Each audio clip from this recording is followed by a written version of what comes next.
ከትብብሩ ጋር በተያያዘ ትብብር ያስፈልገውም ወይ? አሁን አንዳንድ ሰዎች በተለይ በፋኖ ትግል ውስጥም የሚደግፉትም የሚቃወሙትም ሰዎች ትብብር ያስፈልገዋል አያስፈልገውም የሚሉ ሊቃናሉ። ትብብር ያስፈልገዋል ብዬ እኔ አምናለሁ። ትብብር ያስፈልገዋል ብዬ ሳምን ግን ምንድነው ማሳመኛ? ከዚህ በፊት በተወሰነ መልኩ ጠቅሼዋለሁ። ልንከራከርበት የምንችለው አንዱ ትብብር አስፈላጊ ነው ስንል በኢትዮጵያ ፖለቲካ ላይ አሁን ያለውን አውድ እንገምግመው። ስንገመግመው 2018 83 አይደለም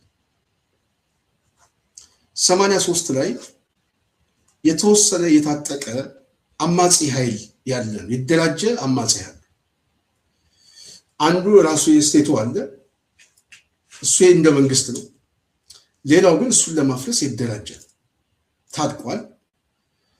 በዛን ሰዓት የነበረ አሰላለፍ የፖለቲካ ብያኔ እንደዚሁም ደግሞ የኃይል አሰላለፉ ግልጽ ነው። አንዱ ይሸነፋል፣ አንዱ አሸናፊ ከሆነ የአሸናፊ ህግ ይበየንበታል። ዛሬ ግን እሱ አይደለም። 2018 ላይ ዛሬ እሱ አይደለም። ይሄ መልክ ሁለት መልክ አለ። አንደኛ የፖለቲካ አውዱን ስንፈትሸው ባለፉት 30 ዓመታት የመጣ ከብሔር ጋር የተሳሰረ ፖለቲካዊ አውድ ገንግኖ ትውልድ ተፈጥሮበታል። ዱላም የሚሸከም አለ። ቤት ማቃጠል ሲባል ባይሱዚም በምን የሚሰበሰብ መንጋ ያለበት አስተሳሰብ ተፈጥሯል። በራሱ ደግሞ ይሄ የመንጋ ስርዓት ስልጣን ያዘ ቡድን ደግሞ አለ። መንጋ የሆነ የፖለቲካ አስተሳሰብ አለ። መንጋነትን የአንድ የመንግስት ስርዓት አድርጎ የተቀበለ ስልጣን የያዘ ይላል። ይሄ ኃይል ትጥቅ አለው፣ ሰራዊት አለው። የሚታይ ሰራዊት አለው፣ የማይታይ ሰራዊት አለው። የማይታይ ሰራዊቱ ነገ እያዘጋጀው፣ የሚታየው ግን በኢትዮጵያ ሉዓላዊነት በምናምን የፈጠራ ትርክቶችን እያመጣ ከየአካባቢው የሚሰበስባቸውን ህፃናት እያስገባ የመከላከል እንቅስቃሴ የሚያደርግበት መልኮቹ ብዙ ናቸው። በሌላ በኩል ይሄንን የሚገዳደር ኃይል ደግሞ አለ። ለአብነት ስናይ ህወሓት ጠንካራ የሆነ ቤዝ አለው። ፖለቲካ አስተሳሰቡ ላይ ሳይሆን ስትራክቸሩን ስናየው ጠንካራ የሆነ ቤዝ አለው። ሰራዊት አለው፣ ቁመና አለው። እንደውም ዲፋክቶ ሆኖ መንግስት ነው። ተለጣይ የሆነ መንግስት ነው። የክልሉ መንግስትን የያዘ ሪሶርስ ያለው ኃይል። በአማጺነት ካየነው በኢትዮጵያ ውስጥ አሁን ባለው ጂኦግራፊ የተሻለ ቁመና ሊገመገም የሚችለው ህወሓት ነው። አማራው ራሱ እዛው በሱ ጂኦግራፊ ላይ ያለውን ብአዴንን ይታገላል። ከአብይ ሰራዊት ጋር ይታገላል። ከሚኒሻው ጋር ይታገላል። ከልዩ ኃይል ጋር ይታገላል። ገዳ ኮማንዶ የሚባል ከኦሮሚያ ልብስ ተቀይሮ የሚገባለ በጣም ብዙ አክተሮች ከአማራው ጋር እየታገሉ። ህወሓት ግን ቢያንስ ክልሉን ዘግቶ የራሱን አቅም ይዞ እየታገለ ያለ ኃይል ነው። ፖለቲካሊ እየታገለ ያለ ወታደራዊ እንቅስቃሴ አሁን መልኩ እየተቀየረ ያለ። እንደውም በድርድር ስም አብይ አህመድ ጫማ ላይ የወደቀ እባካችሁ ጥያቄያችሁ ይመለስ፣ የምሰጠውን ሁሉ ልስጥ፣ እናንተ ብቻ ከቻላችሁ አሊያንስ ፍጠሩልኝ፣ ካልሆነ ግን አሊያንሱን አፍርሱልኝ ነው የሚለው። የመስጠት ጉዳይ ሳይሆን ይሄ የአብይ አገዛዝ የሚያስበው ከመስጠት በኋላ ያለው ትብብሩን ማፍረስ ወይም ደግሞ አሊያንስ ሁኑኝ ጥያቄ። አሊያንስ ሁኑኝ የሚለው ጥያቄ በራሱ ፖለቲካሊ ጥቅም አለው። አሰላለፍን ማዛባት ይችላል፣ መከፋፈል ይችላል፣ ነጥሎ መምታት ይችላል፣ አለመተማመን መፍጠር ይችላል፣ በራሱ ፖለቲካዊ አሸናፊነትን መፍጠር ይችላል። ድርድርን የሚፈልገው ለመስጠት ብቻ ሳይሆን በድርድር ውስጥ ስቦ ለመጣል ነው አብይ የሚጠቀመው። መሳብ ነው እንጂ መስጠት አይችልም። አሁን ባለው አውድ መስጠት የማይችልበት ቁመና ላይ ነው። ስለዚህ መስጠት የማይችል ነው፣ ግን ድርድር ይፈልጋል። ዛሬም ሰው ልኳል፣ ኦባሳንጆ ልኳል። የሚሰጠው መልስ ግልጽ ነው። እኔ በዛ አካባቢ ላይ ከአብይ ጋር ከዚህ በኋላ አይደራደርም፣ ጫማ የሚልስም ፖለቲካ ሊደር ነው ብዬ አላስብም። አያረጉትም። ለምን ካልን ዶግማ አላቸው፣ የፖለቲካ ቀኖና አላቸው፣ መስመሮች አሉ።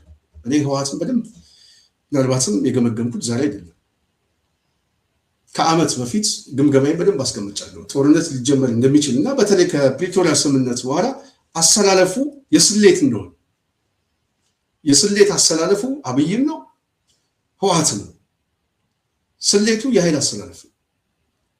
ፖለቲካሊ ብልጠት ያለው የኃይል አሰላለፍ ከፕሪቶሪያ ስምምነት በኋላ ማን ነው ብልጫ የወሰደው የሚለው መሬት ላይ መደጋገም አልፈልግም። ብልጫ የወሰደው ኃይል ዛሬ መጥቷል። መምጣት ብቻ አይደለም ተበትኗል፣ ዱቄት ነው ምናምን ሲል የነበረው ክልሉን ያዘ። ክልሉን ብቻ ነው ያዘ። ትጥቅ እያስገባ ነው፣ ሰራዊት እያደራጀ ነው። ማህበረሰቡን ድጋሚ ያልጨረሰውን ትግል መጨረስ አለብን የሚል ፖለቲካ ዲስኮርስ፣ ወታደራዊ እንቅስቃሴ እያመጣው ነው። ይሄ በራሱ ብልጫውን የሚያሳይ በተለይ የትግራይ ሊቃ ማለት ነው። ኦህዴድን በልጦታል፣ አሸንፎታል። አብይ አህመድ ከፕሪቶሪያ ስምምነት በኋላ እየተሸነፈ የመጣው በራሱ የስምምነቱ የሴራ ትንተናው ነው ያሸነፈው። ምክንያቱም ስምምነት የፈለገው ወደ አማራ ክልል ሄጄ ማዳከም እችላለሁ፣ ይሄንን ኃይል ደግሞ ልምታ የሚል ተራ በተራ የማጥፋት የበቀል ፖለቲካ። ግን እነሱ ባሰቡት መልኩ አልሆነ። ሁል ጊዜ ያስባሉ። በጣም የሚገርመኝ ይሄ ቡድን ያሰበው ግን ተሳክቶ ያውቅ። አዲስ አበባ እንወስዳለን ብሎ ሰሞኑን ኮሚሽን አቋቋሙ፣ ካድሬ በየአካባቢው መደንበሩ። ውጤቱን ሲያዩት እነሱ ላይ መጣባቸው፣ እነሱ ላይ ፈንጅ ፈነዳ። በተመሳሳይ ከህወሓት ጋር ተስማምቼ አማራውን አጠቃለሁ ሲል እንደው ትጥቁን ያዘ፣ ቁመናውን አደራጀ፣ በእዝ በክፍለ ጦር ዛሬ አማራ ያለበት ቁመና ማየት ይቻላል። ስለዚህ ከነችግሩ ስናየው ከፕሪቶሪያ ስምምነት በኋላ ኦህዴድን ስንፈትሸው ተዳክሞ ይገኛል። ከስምምነቱ በኋላ ህወሓትን ስንፈትሸው ተጠናክሮ ይገኛል። ከስምምነቱ በኋላ ፋኖ ስናየው ተጠናክሮ ይገኛል። ኦህዴድን ስናየው ደግሞ ከስምምነቱ በኋላ ኢትዮጵያ የሚለውን ደሴት ጥሎ ኦሮሚያ የሚለውን ደሴት ውስጥ ገብቷል። አንተ ብቻ ለመሞት ተዘጋጅ ሚኒሻ ሁን እያለ ወደ መቀስቀስ ነው ሄደው፣ እየጠበበ ወደ ቀበሌ ውስጥ ገብቷል። ስለዚህ እየጠበበ ወደ ቀበሌ ውስጥ ሲገባ የሰራዊት ቁመናው በተመሳሳይ እየፈረሰ ነው የሚመጣው። አስተሳሰቡም እየፈረሰ ነው የሚመጣው። መዋቅሩ እየፈረሰ ነው የሚመጣው። በራሱ ደግሞ የተራዘመ ጦርነት ውስጥ መሆናቸው ሲስተሙ እየተበተነ ሲመጣ እድሎች ያሉት የተሰባሰቡ ኃይል ነው። አሸናፊ የሆነ የመጣው ኃይል በራሱ እድሎቹ የሱ ናቸው። ኦኬ፣ ይሄ እያሸነፈ የሚመጣው ኃይል የታጠቀው ኃይል የፖለቲካ አጌንስት ሆኖ በጣም የተለያየ ርዕዮተ ዓለማዊ መዳረሻ ቢኖረው ይህንን ኃይል ለመጨረስ ግን ቢያንስ በሁለት ጉዳይ ላይ ፖለቲካ ይሰራል። አንዱ በጠላት ብያኔ ላይ ፖለቲካ ይሰራል። የጋራ ጠላት ላይ ፖለቲካ መስራት ይችላል። የጋራ ጠላት አለን በሚል ሲንግል ኢሹ ብቻ በዓላማ እንገናኝም፣ ግን የጋራ ጠላት የሚለው እሱ ዓላማ ነው። አንድ በሱ ኮዝ ይሰራል። ሁለተኛ ግን በስትራቴጂ ግቦች ይሰራል። በሐሳብ በአይዲያ የሚያቀራርብ አይዲያ ካለ እሱን በራሱ በጥምረትም በትብብርም በቅንጅትም መሄድ ይችላል። ኢህአዴግ እኮ የመጣው 4 ድርጅት ነው ቢያንስ ዓላማ አገናኘን ተብሎ ነው። ኦህዴድም እዛ ውስጥ አይደለም። ዛሬ ከህወሓት ጋር የጣለው ኦህዴድ ራሱ እኮ በኢህአዴግ ውስጥ የነበረ ኃይል። የጀርባ ታሪኩን ካየነው ኢህአዴግ ነው።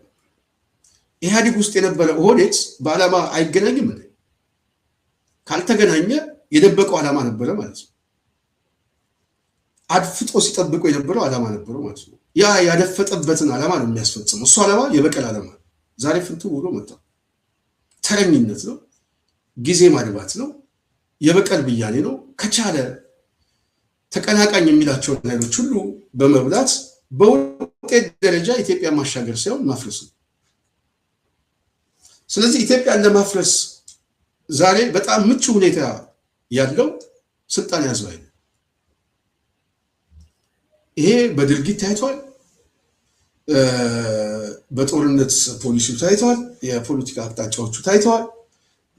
እሱ ላይ የሚከራከር ሊግ ካለ ቀሽም የአዲስ አበባን ጥያቄ ጠየቀው ምን ይመስላል? እሱ ማሰብ ያስፈልጋል።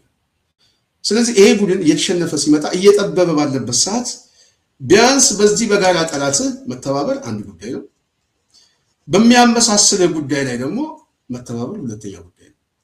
አንዱ የፖለቲካ ትብብር የሚመጣው ይሄ፣ ሁለተኛውና ስትራቴጂክ የፖለቲካ ትብብር ግን የሚመጣው አማራው በራሱ ቅድም ብያለሁ 83 አይደለም ብቻውን መጥቶ የግንቦት ሃያን ጭፈራ መጨፈር አይችልም። ለምን? መንጋ የሆነ ስርዓት፣ መንጋ የሆነ ሁለተኛ ሰራዊት አዘጋጅቷል። የከተማ የገጠርም ግንባር አለ። ይሄ መንጋ የሆነው አሳሰብ በራሱ ተከበብክ መጡብህ የሚለው ዛሬ የገባው ብሔር ውስጥ ገብቶ ነው። ከትልቁ ደሴት ወጥቶ ብሔር ውስጥ ሲገባ ምን ይመስላል? ዝግጅቱ ጦርነት ነው። ስለዚህ ራሱ አማራው ተሰባስቦ ይህንን ጦርነት ብቻውን እጨርሳለሁ ቢል እንኳን በጣም ብዙ ኮስት አለው። የመጨረስ አቅም እንኳን ቢኖረው የማረጋጋት አቅም አይኖረው። ሀገሪቷን የማረጋጋት አቅም የለውም መሬት ላይ። ይህ ተጨባጭ ፋክት ነው። አለው ብሎ የሚገመግም ሰው ካለ እስቲ መጥቶ ያስረዳል። ኦሮሚያ ላይ እኮ ከ11 እስከ 15 ኮንቲነንት ከውጭ መሳሪያ ገብቶ እነ ሽመልስ እያደራጁ ነው። ለየትኛው ይመስላል? ዝግጅቱ ምንድን ነው? በቅርቡ እኮ አዲስ አበባ ላይ የከተማ ግንባር እንከፍታለን ብለው ምሽግ እየሰሩ ምናምን በጣም ብዙ ወታደራዊ ካምፖች ላይ የተለያዩ ኃይሎችን እያስገቡ ነው። ምንድን ነው እሱ? ዝግጅቱ ምንድን ነው? ምን ተፈልጎ የሚለውን ንባብ ማየት ያስፈልጋል። ሁለት መጋጫ አለ። አንዱ በሀገር መከላከያ ስም የሚያደራጀው አለ። ሁለተኛው ግን ሽመልስ የሚያደራጁት አይደል። ከነሱ ጋር ሁሉ ለሚደረገው የመጨረሻው ብያኔ ራሱ ፋኖ የአማራው ትግል አዲስ አበባ ላይ መግባት ብቻ የለም ትግል የሚጨርሰው ሰላሙን ማስከበር፣ ሰላሙን ደግሞ በዘላቂነት ማስከበር የአሸናፊነት ብያኔ ግድ ያስፈልጋል። ይህንን ለማድረግ የሚያስችል የ83 ግንቦት 20 መፍጠር ህወሓትም አይችልም፣ አማራውም አይችልም። ያለ አማራው ፍቃድ፣ ያለ አማራው በጎ ትብብር ህወሓቶች እንደማይችሉት ሁሉ አማራውም አይችልም። ኦኬ ካልቻለ ምንድን ነው የሚሆነው? የተራዘመ ጦርነት ውስጥ እንግባ። አማራ ክልል ላይ ብቻ እየተዋጋህ ጉባኤ አድርግ ያለው ሁለተኛ ጉባኤ ሶስተኛው ጉባኤ እያልክ የጥይት ባሩድ እያጨውክ መኖር ነው? ፖለቲካ ነው ማለት? ትንተና ነው? ኦኬ ይሄ ካልሆነ ምንድን ነው የሚደረገው? ቀጠናው ላይ ያሉ ኃይሎች፣ የተለያዩ ፍላጎቶች ያላቸው ኃይሎች ከዚህ አገዛዝ ጋር ግጭት ውስጥ ገብተዋል። ከራሳቸው ጥቅም የሚመጣ ግጭት። ከዚህ አገዛዝ ጋር አማራው እልህ አስጨራሽ ትግል ውስጥ ያለው ከራሱ ጥቅም ከህልውና ጥቅም የሚመጣ ትንተና ነው። የሻዕቢያ አጀንዳ፣ የሱዳን የግብፅ አጀንዳ እሱ አያገባንም። እሱ የጠላት የፕሮፓጋንዳ ማደናገሪያ፣ እሱ እኛ የሚመለከት ጉዳይ ነው። የሚመለከት የአማራ ኮዝ ነው። የአማራ ኮዝን ለመታገል ጫካ ገብተሃል። ኮዙን ማስፈጸም የሚቻለው ይህንን ስርዓት በመደምሰስ ነው ከተባለ ቀጠናው ላይ ደግሞ የተለያዩ አክተሮች አሉ፣ የተለያየ ፍላጎት አለ። ሁሉም ደግሞ ታጥቋል። የወዴት ትጥቅ ግን ለየት የሚያደርገው ሁለት አይነት ትጥቅ ነው። መንግስት ተኮር ትጥቅ አለ፣ በህቡ ያደራጀው የታጠቀ ኃይል። ስለዚህ ኦህዴድን የምትጨርሰው ሁለቱንም መንግስት ነው። የጥላውንም ፊት ለፊት ያለውን የጥላውንም ለመጨረስ ፊት ለፊት ያለውንም ለመጨረስ አማራው ከራሱ ቁመና የሚመጣ ብቻ እጨርሳለሁ ማለት እሳት ላይ ያለ ምድጃ እሳቱ አይጠፋም። እሳቱ ላይ ያለ ምድጃን በእጅ ያነሳዋለሁ የሚል ወይ አላዋቂነት ነው ወይ የልሂቃን ድንቁርና ነው ወይ መሬት ላይ ያለውን ተጨባጭ ሁኔታ ለመረዳት። ኦኬ ምንድን ነው የምታደርገው? እስቲ እዚህ ላይ የትኛውም ሊቅ ይምጣና ሐሳብ ይስጥ። ይምጣና እስቲ ያስረዳ። ምንድን ነው የመውጫ መንገድ? ትግሉን መጨረስ የማይችል ከሆነ ማሲንቆ ነው እንደያዘው ጠመንጃ እኮ ማለት ግሽ አባይ ምናምን እያለ እኮ የዩኒየን እየጨፈረ አይደለም ያለው። ትግል ነው የተያዘው። ደም ነው እየተከፈለ ያለው። የሚተኮሰው ጥይት ነው። ሰው ነው የሚበላው። ህዝቡ ደግሞ ይህንን ትግል ጨርሶ ሰላም ይፈልጋል። የህልውና ትግሉን ማስቀረት የሚችልበት የተረጋጋ ስርዓት ይመኛል። ብዙ ሰው መስዋዕትነት የከፈለው ለዚህ ነው። እስክንድርም ወደ ጫካ የገባው የህልውና አደጋ አለብኝ የሚል ትንተና ከሆነ ይሄ ነው ማለት ነው። ስለዚህ አማራው ብቻውን የማይጨርስ ከሆነ ሌላውም የማይጨርስ ከሆነ ኦህዴድ በየተራ ይብለው ማለት የመውጫ መንገዱ ምንድን ነው? ኦህዴድ እድሉ ሲሰጠው ምን መሆን አለበት የሚል ጥያቄ እንደሚጠይቅ ሰው ምናልባት እኔ ይህን ሀሳብ መልሻል ደግሞ ሌላ ሀሳብ ይህንን የሚያፈርስ ሰው ካለ ማዳመጥ ብቻ ነው። በተለይ ደግሞ ትግሉ ላይ ያላችሁ ሰዎች የምትሰሙ ሰዎች ካላችሁ በጥልቅ ትንተና ነው ይህንን የምንደግፈው ስንል ዝም ብለን መደድ የሆነ የፖለቲካ እይታ ይተን አይደለም። እኔ በራሴ ገምግሜዋለሁ። በጣም በዚህ ግምገማችን ብቻውን መጨረስ የማይችል ከሆነ ያለው ብቸኛ ምርጫ መተባበር። በመተባበር የሚገኝ ጉልበት አለ አንድ። በመተባበር ደግሞ የሚገኝ ዘላቂ ሰላም ማምጣት ይቻላል ሁለተኛው ነው። በመተባበር ዓለም አቀፉ ማህበረሰብን ተጽዕኖ ማሳደርና ቢያንስ ይህን አገዛዝ ተገዶ ወይ ተሸንፎ የሚለቀበት እድሎችን መፍጠር አለ። ቢያንስ መንግስት እየመጣ ነው የሚል ቅርጽ ማሳየት የግድ ያስፈልጋል። ይህንን ቅርጽ ለማሳየት ትብብር የግድ ካስፈለገ ከህወሓት ጋር መተባበር ያስፈልጋል። ከሌሎችም ኃይሎች ጋር መተባበር ያስፈልጋል። ስትተባበር ግን በምን የሚል ጥያቄ ይመጣል። የመጀመሪያው ጥያቄ በጠላት ላይ ያለ ትብብር የመጀመሪያው ጥያቄ ነው። የመጀመሪያው እሱ ራሱ አስቻይ ነው። ሁለተኛው ግን ከጠላት መውደቅ በኋላ ቢያንስ የሀገሪቱን አንድነት ማስጠበቅ አለብን በሚለው ፖለቲካዊ ብያኔ ላይ ሊያስማማ የሚችል እድሎች አሉ። የተዘጋ ዶግማ አይደለም። እድሎች አሉ ስንል ከምን አንደኛ ከጀርባ ታሪክ፣ ከማህበረሰብ ስነልቦና፣ ከጂኦግራፊ ኩታ ገጠምነት፣ ከተራዘመ የታሪክ ብያኔ በልሂቃን ውስጥና በማህበረሰብ ውስጥ ያለው ፖለቲካዊ ዲስኮርስ ሁለቱ የተለያየ ስለሆነ በህዝብ ውስጥ ገመድ ልበጥሰው ብትሉ አይበጥሰው፣ ወልቃይት አይበጥሰው፣ ራያ አይበጥሰው፣ የተሳሰረ ገመድ ነው። በነገራችን ላይ መሬቱ ሳይሆን ደሙ ራሱ የተጋመደ አለ። የታሪክ ብያኔ አለ፣ የማህበረሰብ ትስስሮች አሉ ምናምን። በልሂቃን ውስጥ የተፈጠረ ኮንፍሊክት ግን ከትላንት የሚጀምር ኮንፍሊክት ዛሬ ላይ ያንን ጎትቶ ማምጣት ሳይሆን የሆነው ኃይል ግማሽ መንገድ የሚመጣበት እድል ያስፈልጋል። አንዱ ምንድን ነው? መቅረብ። ስትቀርበው ትተማመናል። ስትተማመን ወዳጅነት ይፈጠራል። ከወዳጅነት በኋላ ወደ ስትራቴጂ ጥያቄዎች ትገባል። እስክንድር እዚህ ላይ የጀርባ ታሪካቸው ብሎ ሲናገር ኦኬ የጀርባ ታሪክ ብለን ወደ ኋላ ስናስብ የጀርባ ታሪኩ እኮ ባጫ ደበሌ የኢህአዴግ ሰራዊት ነበረ። ያ የጀርባ ታሪኩን ግን ረስቶት የፈጠረውን ማዕረግ የጫነለትን ሰው ያደረገውን ቦሌ ላይ ህንፃ የሰጠውን ስርዓት እናጠፋቸዋለን እኮ እያለ በጀርባ ታሪክ ነው እንዴ? በጀርባ ታሪክ እኮ ካየ ነው እነዚህ ሰዎች እኮ ህወሓትን የሚወጉበት ምንም ምክንያት የለም። ከጥቅም የሚመጣ ፍላጎት ነው። ሶ ፖለቲክስ ከጥቅም የሚመጣ ፍላጎት ዛሬ ነው የምታየው እንጂ ትላንት ነው።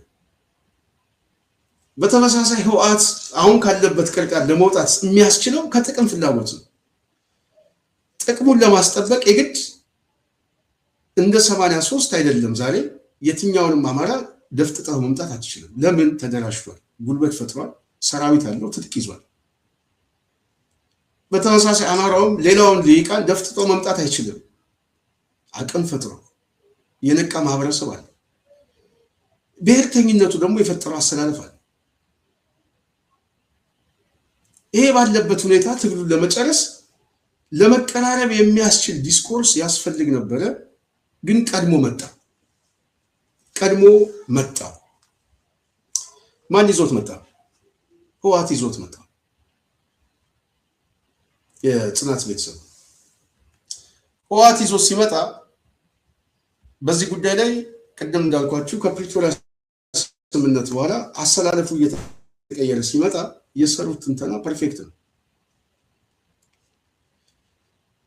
ራሳቸውን መፈተሽ፣ የፖለቲካ ዲስኮርሱን መፈተሽ፣ አሊያንሶችን አንጠባጥቦ አሊያንሱን የተንጠባጠበውን ወደ ራሳቸው ማሰለፍ፣ እንደዚሁም በትርክትና እዛ አካባቢ ላይ ያለ ደም ማቃባት የአብይ የኦህዴድ ዋነኛ ፍላጎት እሱን ሰብረው መውጣት። እሱን ሰብረው የሚወጡበት የፖለቲካ ቀመር እዛ አካባቢ ያለ ሊቅ ሰርቷል። እሱን ሲሰራ እኮ አልጠፋውም እኮ ወደኋላ እኮ ማሰብ እኮ የሚችል ሊቅ ነው። ግን የት ሄዱ? አሊያንሱን እንዴት አድርገው ነው የቀየሩት? አየህ፣ ዶግማ የሆነ ፖለቲካ የለም። ፍሌክሲብል ነው፣ እንደ ሁኔታው ትተጣጠፋለህ። አላማህ ግን አንድ ነው። ስለዚህ የሁኔታን ግምገማ ስትሰራ ሌላው በዚህ ደረጃ ከበለጠ አማራው ተቸካይ ሆኖ ልክ ይሄ መጽሐፍ ቅዱስ ላይ ያለ ማለት ሰይጣን ነው፣ በቃ ሰይጣን ነው ተጽፏል፣ ቃሉ ነው፣ ቃሉ መከበር አለበት የሚል የፖለቲካ ዶግማ ማለት መሰልጠን ነው ወይ ነው ጥያቄ አይደለም። ስለዚህ እነዚህ ኃይሎች አሰላለፉን ሲቀይሩት አብይ አህመድ አሰላለፉን ለማዛባት ድጋሚ ቢያንስ አማራውን እንውጋ መጥቶ እኮ እዚህ አካባቢ ላይ ምናምን ብሎ መሬቱን እንደ ጥሩ ማሳያዣ አድርጎ እንውጋ፣ እናንተ መልሳችሁ ግቡ እና ያዙት። በተመሳሳይ እኛ በሀሳብ ጉዳይ እንገባለን፣ እዛም አሊያንስ አድርጋችሁ የምትፈልጉትን ምናምን የሚል ትብብር የሚጠይቀው የተራዘመ ቁስለት ደም መፋሰስ በአካባቢ ላይ መፍጠር ነው።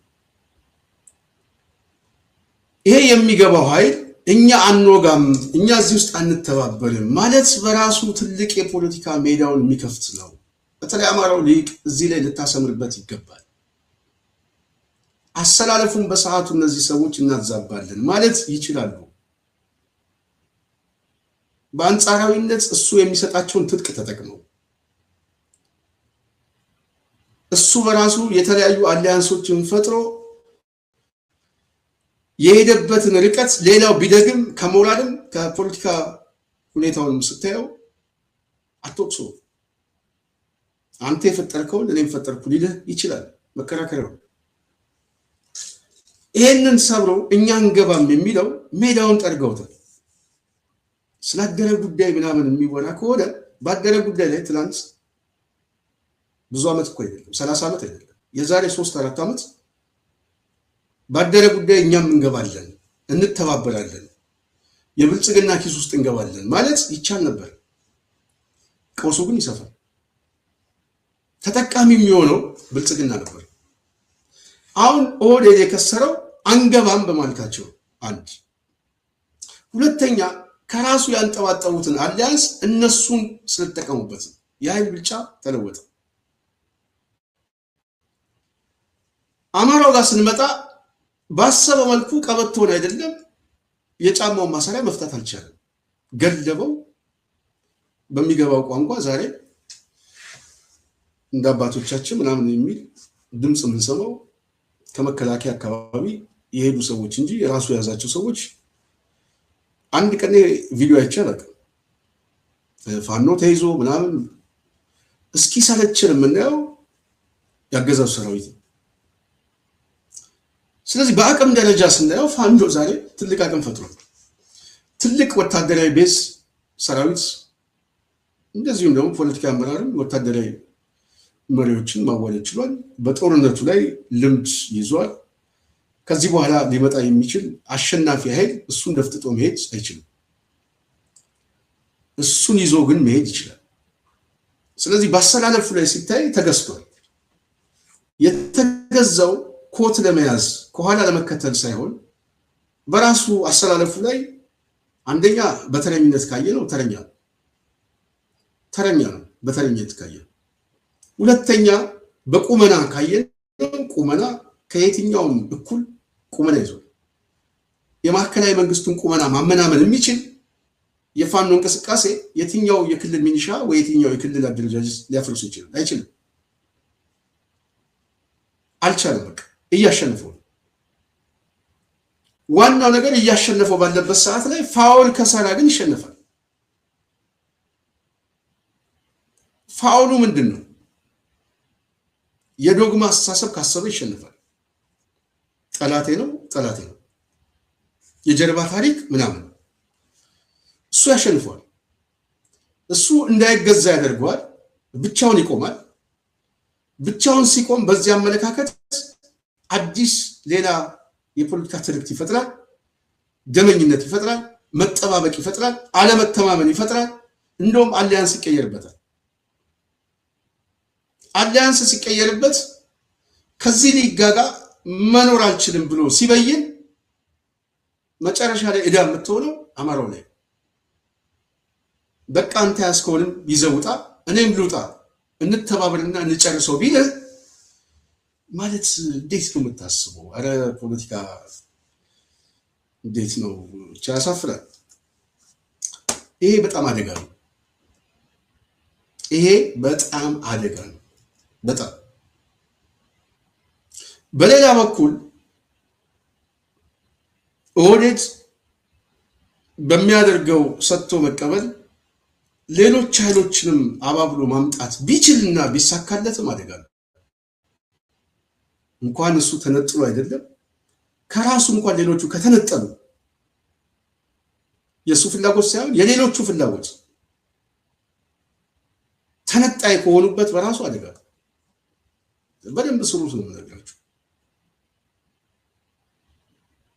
ምክንያቱም ብቻውን ለመጨረስ የተራዘመ ትግል ውስጥ ይገባል። ከጨረሰውም በኋላ ደግሞ ዘላቂ ቀውስ ውስጥ ይገባል።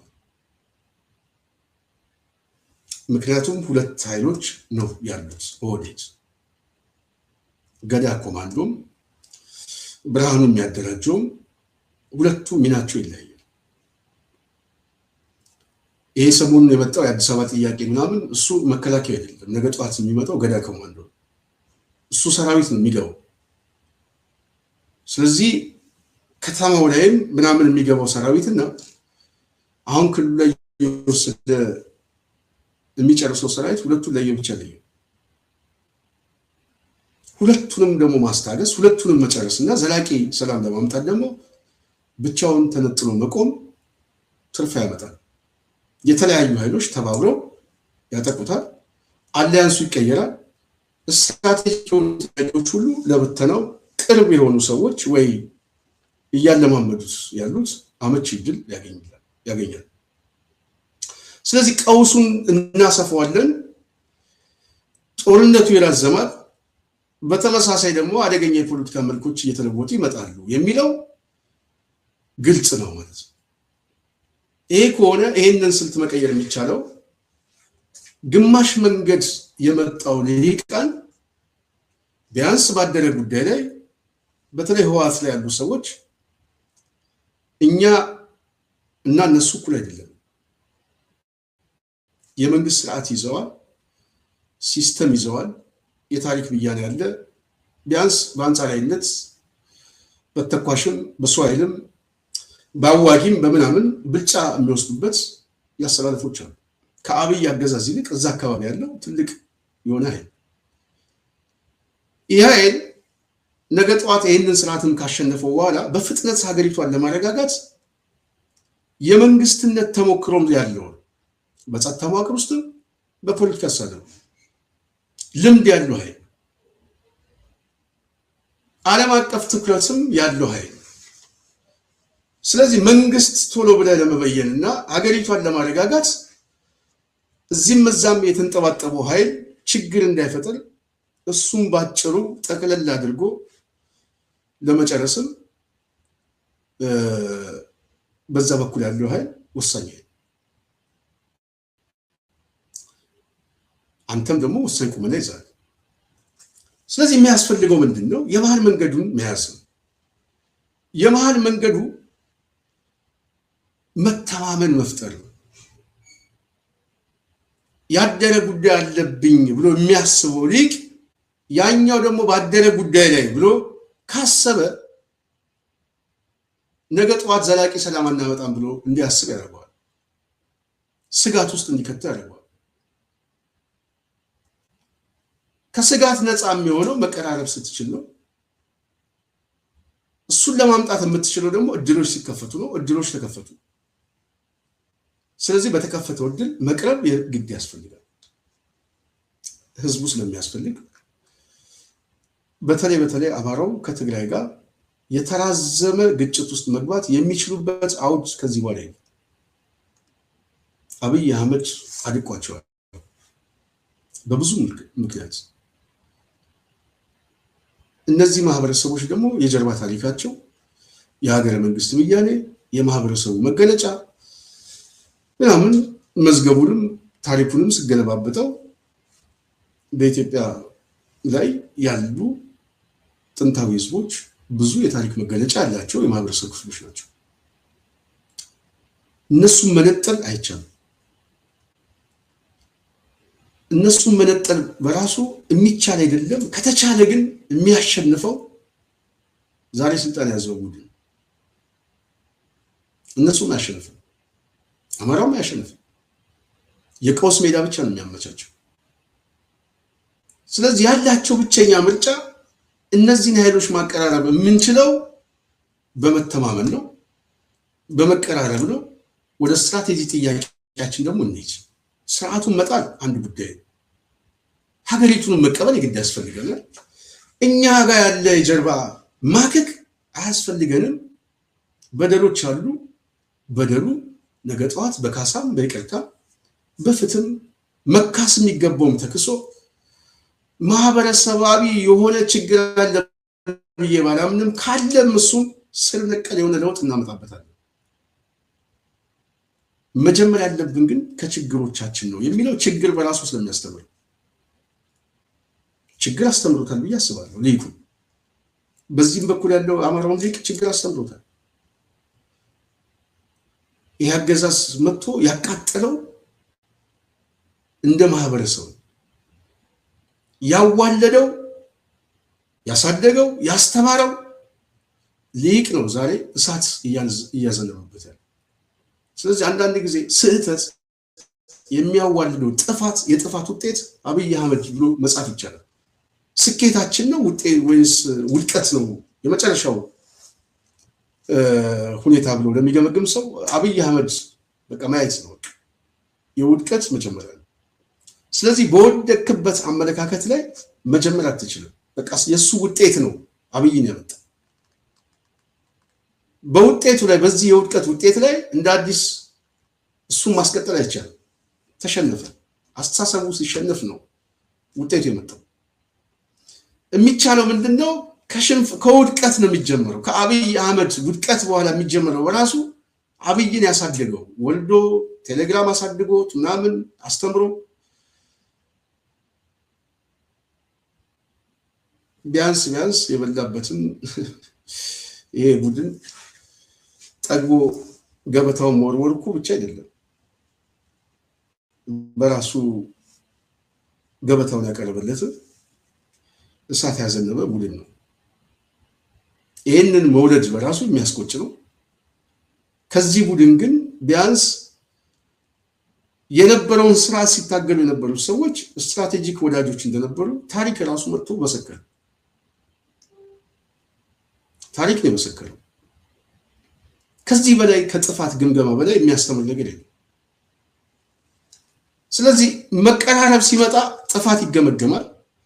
ጥፋት ሲገመገም ደግሞ ቢያንስ የህሊናም የሞራልም ፖለቲካሊም አሸናፊ የሚኮንበት አዲስ ነገር ይፈጠራል።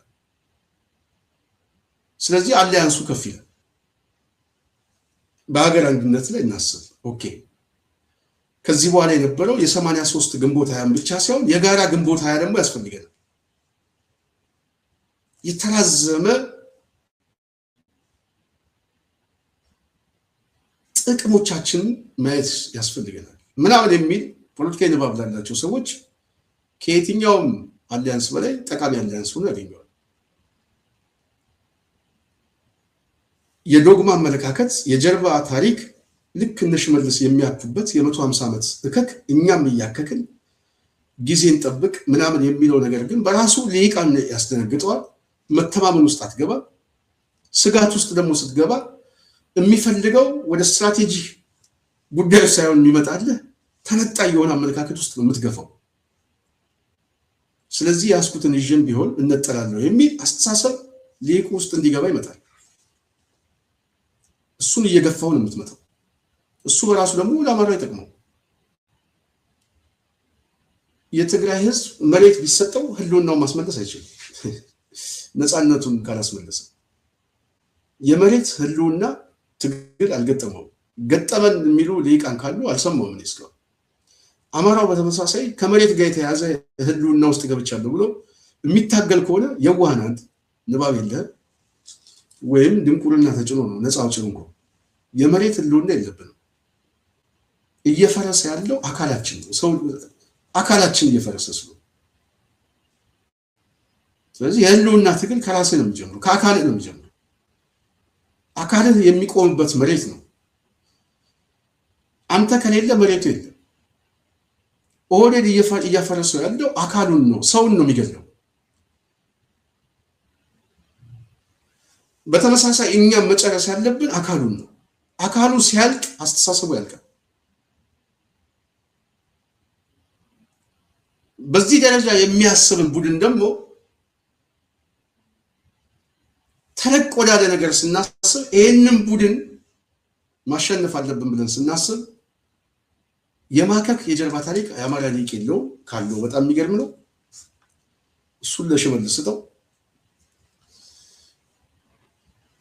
ከህወሓት ጋር እዛ አካባቢ ካለው ሊግ ጋር በሀገራችን ጉዳይ በነገ ጠዋት ጣፈንታችን ላይ በልጆቻችን ላይ ጠቃሚ የሆነ ትብብር ማድረግ አለብን ብለን ስናስብ መቀራረብ ይግድ ያስፈልጋል። መተማመን ያስፈልጋል። መስጠት ያስፈልጋል። መስጠት ማለት እውቅና መስጠት አንድ፣ ሁለተኛ ነፃ ሆነው እነሱም መቅረብ የሚችሉበትን እድል መስጠት፣ የሚያቀራርብ ትርክት መስጠት፣ ከመሬት የዘለለ ሰፊውን ውቅያኖስ ላይ እንተባበር የሚል እድሎችን መስጠት። በዛም በኩል እንደዚሁ የትርክት መመጋገብ ሲመጣ ከፍ ወዳለ ለውጥ ይመጣል። ስለዚህ ያለን ብቸኛ ምርጫ ይህንን እያለማመዱ እዚህ አካባቢ ካለው ሊግ ጋር መሰለፍ በራሱ ዘላቂ ለውጥ ዘላቂ ሰላም ሊያመጣ ይችላል።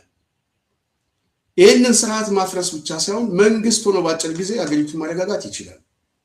አንድነቱን ማስጠበቅ ይችላል። የጋራ ታሪክ መበየን ይችላሉ የሚለው መከራከሪያ የሚያቀርቡ ሰዎች ትክክል ነው።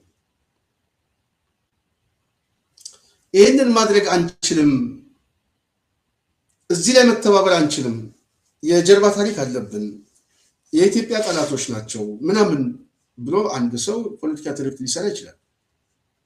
ጠላት ማለት እስኬት ድረስ ነው። ወይም ደግሞ የጠላት ብያኔ ማለት አንዱ እኮ የብሔረሰብ ጠላት ነህ ብሎ አንድ ሰው ሊፈርጃል። በዛ በኩል ያለው ፖለቲካ ማጥቂያ መሳሪያ ነን ወይ ነው፣ በተግባር ነው። ሊቁ ዲስኮርስ ሊያቀርብ ይችላል። ይህንን ዲስኮርስ በራሱ ማጦስ ሜዳውን ያጠበዋል እንጂ አያሰፋው። በጠበበ ሜዳ ላይ ደግሞ አትተማመን። ስለዚህ እድሜ ልክ እየተዋጋ እድሜ ልክ ተጠባብቀ መቀመጥ አይቻልም። ስለዚህ የነበረ ትርክት ትናንትና ካለ ያ ትርክት ደግሞ ዛሬ የሚታጠፍበት የፖለቲካ ስራ እንስራ ማለት በራሱ ፖለቲካ ነው። እሱም ማሳጠፍና እሱም ማሳመን ደግሞ ለአማራው ስትራቴጂክ ነው። በኃይል ይሄንን ማሳጠፍ አይቻልም። የሚቻልበት አውድ አይደለም። አቅምም የላቸውም። ሁለተኛ ነገር ደግሞ የሚያስችል አውድ አይደለም። ይሄንን እድል ተጠባባቂ እድል ውስጥ ግጭት ውስጥ የሚያስገባ እድል መፍጠር የበለጠ እንደ ማህበረሰብ እንዲጠፉ የሚጋብዛቸው ኦህዴድ በለስቀን ነው ማለት ነው። ስለዚህ እዛ አካባቢ ያለው ሊቅ ስትራቴጂክ አሊያንስ አድርጎ ማምጣት ይቻላል።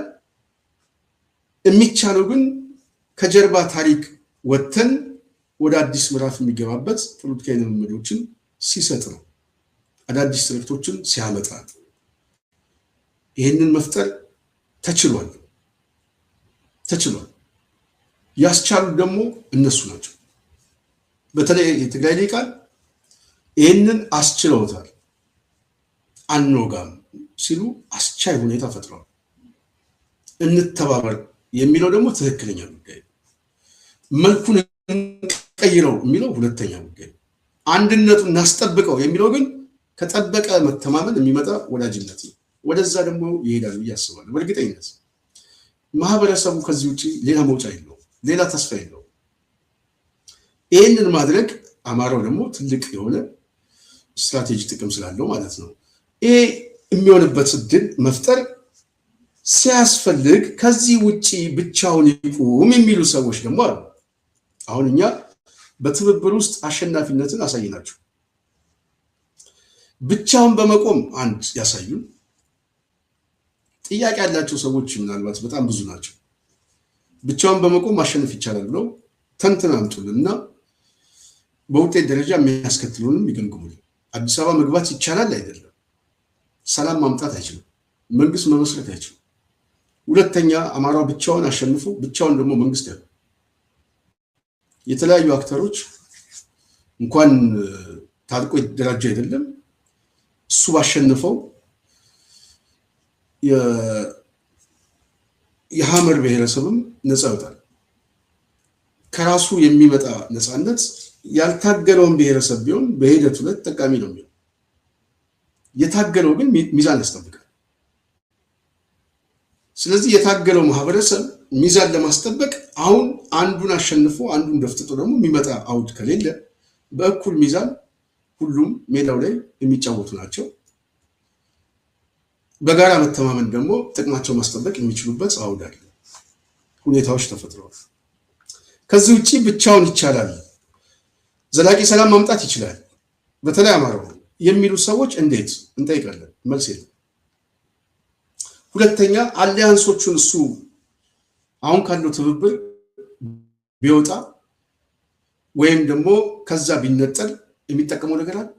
እነ ጀዋር እኮ እዛ አካባቢ ያለውን በተለይ እነ መሮ ምናምን ሰራዊት እንዲወጣላቸው የሚቀሰቅሱት ማዕከላዊ መንግስቱን ይዘጋዋል። አቱጋን ነው ጥያቄው። አቱጋን የሚል ጥያቄ። ይሄ በራሱ ስርዓቱን የአንድ ብሔር ስርዓት አድርጎ መልኩን እንደ ህዝብ ለማድረግ የሚፈልገው ኦህዴድ ሊጠቀምበት ፈልጎ አሸናፊ ግን ያደርገው። እዛ አካባቢ ያሉት ሰዎች ግን በሂደቱ ላይ ቢሳተፉ ቢያንስ ነገ ጠዋት በሚመጣው ስርዓት ላይ ሊፈጠር የሚችለውን አለመረጋጋት በተወሰነ መልኩ ሚዛን ሊያስጠብቁ ይችላል።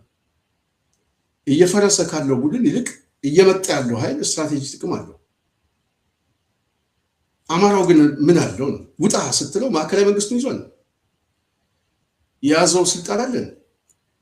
በዚህ በኩል በአዴን እየወጋው ነው፣ ሚሊሻው እየወጋ ነው። በዚህ በኩል አዲስ አበባ ላይ ያለው ቡድን ይወጋዋል። የሽመልስ ኃይል መጥቶ ይወጋዋል። ብቻውን እኮ ብዙ አክተሮችን እየተዋጋ ነው። ማህበረሰቡ ደግሞ በተራዘመ ጦርነት ውስጥ እየደቀቀ ሲመጣ ጦርነቱ በራሱ እየተሰራጨ ይመጣና አጠቃላይ ሂደቱን ይቀለብሰዋል። በተለይ አማራው ደግሞ አደጋ ውስጥ ይገባል።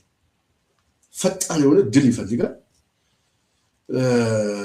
ሊቁም አብዛኛው በወረት ላይ የቆመ ነው። ሲጀምር የነበረው ሞቅታ ምናምን ጭብጨባው እየቆየ 1 ዓመት 2 ዓመት ያለው ጭብጨባ ይለያያል። ስለዚህ ድል እየቆየ ሲመጣ እየዘገየ ሲመጣ በተመሳሳይ የድጋፍ መሰረቱም እየቀነሰ ይመጣል። ሰራዊቱን በተመሳሳይ ስልቹ ውስጥ ይከተዋል። ወዴት ይሄን እንፈልገው። ስለዚህ ትግሉን ለማሳጠር ትብብር ሲያስፈልግ ትግሉን ለማስረዘም ግን መውጣት ብቻ ነው። አንድ ሁለተኛ መውጣት ብቻ ሳይሆን አማራውን ደግሞ በተራዘመ ድቀት ውስጥ መክተት እሱ ያገኘውን እድል ሌሎቹ እንዲሰጥ ሌሎቹ እንዲወስዱት እንዲገዙት ለማድረግ የሚያስችል ሁኔታ ነው። እሱ በራሱ አማራውን ከጨዋታ አስወጥቷል። ስለዚህ አትሰለፍ የሚሉ ሰዎች ጥቅሙ ምንድን ነው? አንድ ሰላም ያመጣል፣ ትግሉን መጨረስ ይችላል፣ ወይንስ ለአማራ ማሰብ የሚመስል ስልታዊ አጥቂነት ነው? ስልታዊ አጥቂነት። ጃዋር ስልታዊ አጥቂ ሆኖ መጥቷል፣ ግን ተቋሚ ነበር። ተቋሚ የመሰለው ጃዋር ስልታዊ ነበር። ትክክለኛ መልኩ ግን ሲመጣ ትብብሩን ሲቃወም በትብብሩ ያለው የኃይል አሰላለፍ ጃዋር ጥቅማችን ይነካዋል ብሎ አስቦ ጃዋር ጥቅሜን ይነካዋል ብሎ ሲቃወም እስክንድር ጥቅሙን የሚነካው ምን ላይ እሱ ራሱ እኔ መልስ ያጣውለት ማለት ጥቅሙን ከጃዋር ጋር ያሰላበት ጥቅም አለ ወይ? ጃዋር የሚቃወምበት የራሱ ኮዝ አለው፣ ምክንያት አለ።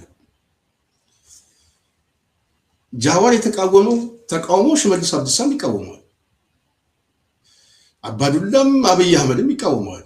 ለምን? የጥቅም ስሮች አሉ፣ ግቦች አሉት።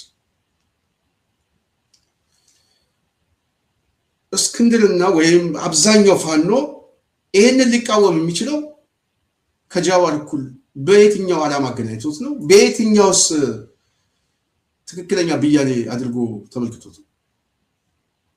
የትኛው ጥቅም ነው ያለው? የአዲስ አበባ ጥቅም ነው ያለው? አዲስ አበባን እኮ ሊጠቀልል እኮ ሊወስድ እኮ ስጡኝ እያለ ካለበዛ ምናምን እያለ የሚዝት ቡድን ጃዋር ተመሳሳይ የሆነ አቋም ነው ያለው። አዲስ አበባን እየጠየቀ ይሄ ቡድን ጽምዶን ግን ተባበሩብኝ ይላል። ፋኖ ተባበረ ምናምን መጡብኝ ይላል።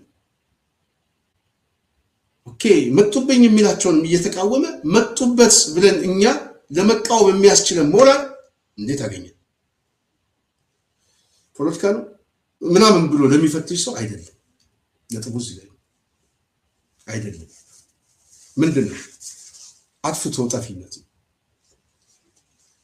አጥፍቶ ጠፊነት፣ አንጃነት፣ የንባብ እጦት ነው። ድርጅት የመምራት አቅም ማነስ ነው። ኢጎ ነው። ሰልፊሽነት ነው። ራስን አሳልፎ መስጠት አንዳንድ ጊዜ ያስፈልጋል ብዬ አስባለሁ። እኛ የምንታገለው ግለሰብ ለማንገስ አይደለም። ትላንትም ግለሰብ ለማንገስ አልታገለም። የትኛውንም ያህል እኔ ፊት ለፊት ነው ማለት እኔ ዘመነ ስላለ አይደለም ትግል ውስጥ የገባሁት፣ እስክንድርም ስላለ አይደለም ትግል ውስጥ የገባሁት። ነፃነትን ፈልጌ ነው። ነፃነትን ለማስመለስ የሚያስችል አስተባባሪ ኮሚቴ ነው እንጂ ንጉስ አድርጌ የምቀበለ የትኛውም ኃይል የለም። ልትኖርም አትችልም። ለፊት ነው ብለህ የምንታገለው እንደ ማህበረሰብ ከገባንበት አደጋና ችግር ለመውጣት እዚህ ውስጥ እያንዳንዱ ሰው ሚና አለው። ሚናችን መሬት ላይ ብንጫወት ደስ ይለናል። እሱን ግን ዘጋችሁት።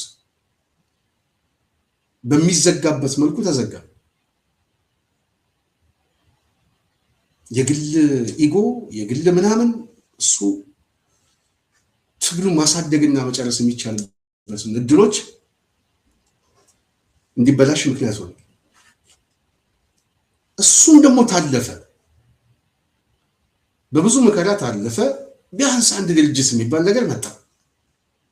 ኦኬ፣ እሱ መቀበል ደግሞ የግድ ያስፈልጋል። ድርጅት፣ ተቋም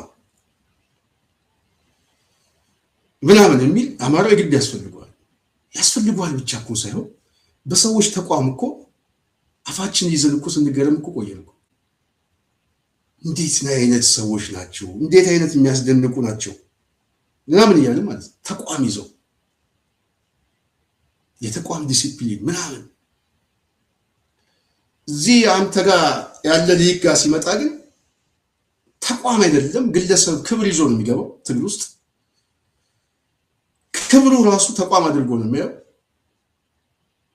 ይሄ ክብሩን እንደ ተቋም አድርጎ የሚያየው ሊግ በትግል ውስጥ አንደኛ ካልሆንኩኝ የሚል ለቅሶ ህዝቡን ከማየት ይልቅ ራሱን ኢጎ ውስጥ የሚከት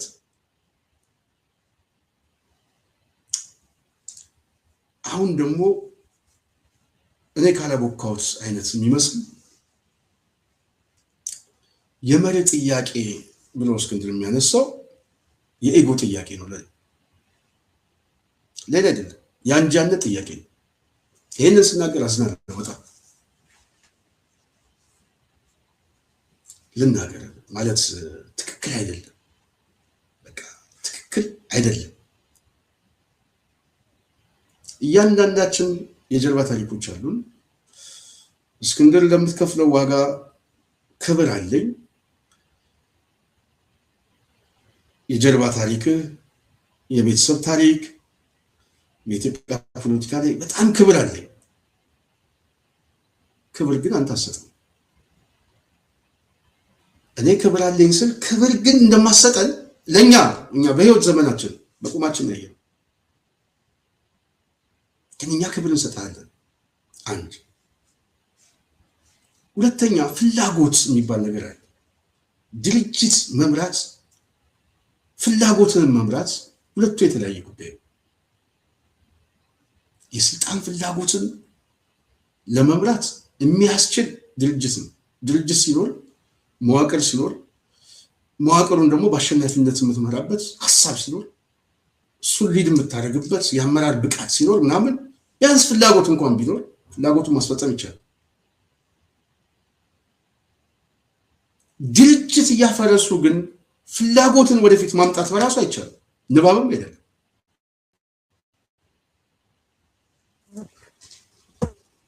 ንባብም አይደለም ማለት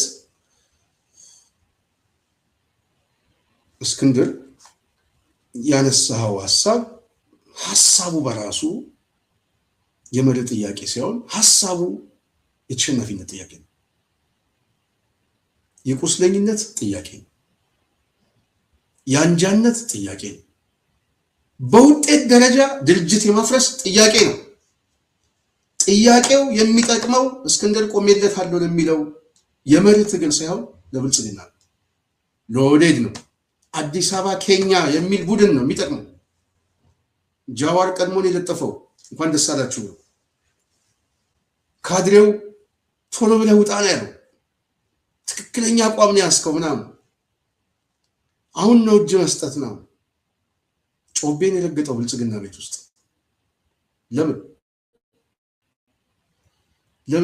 ለምን ተፈለገ? በዚህ ሰዓት ላይ የአሸናፊነት ትርክት እየመጣ አንጃ የሚፈጥር ነገር ወደ ሚዲያ ማምጣት ለምን ተፈለገ ብዬ ስገመግም ጥሩ ልምድ አይደለም፣ ጥሩ ነገር አይደለም።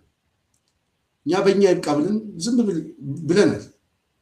ግድ የለም ዛሬ የተጎዳው የተሰበረው በብዙ ነገር ያዘንበት እናውቀዋለን።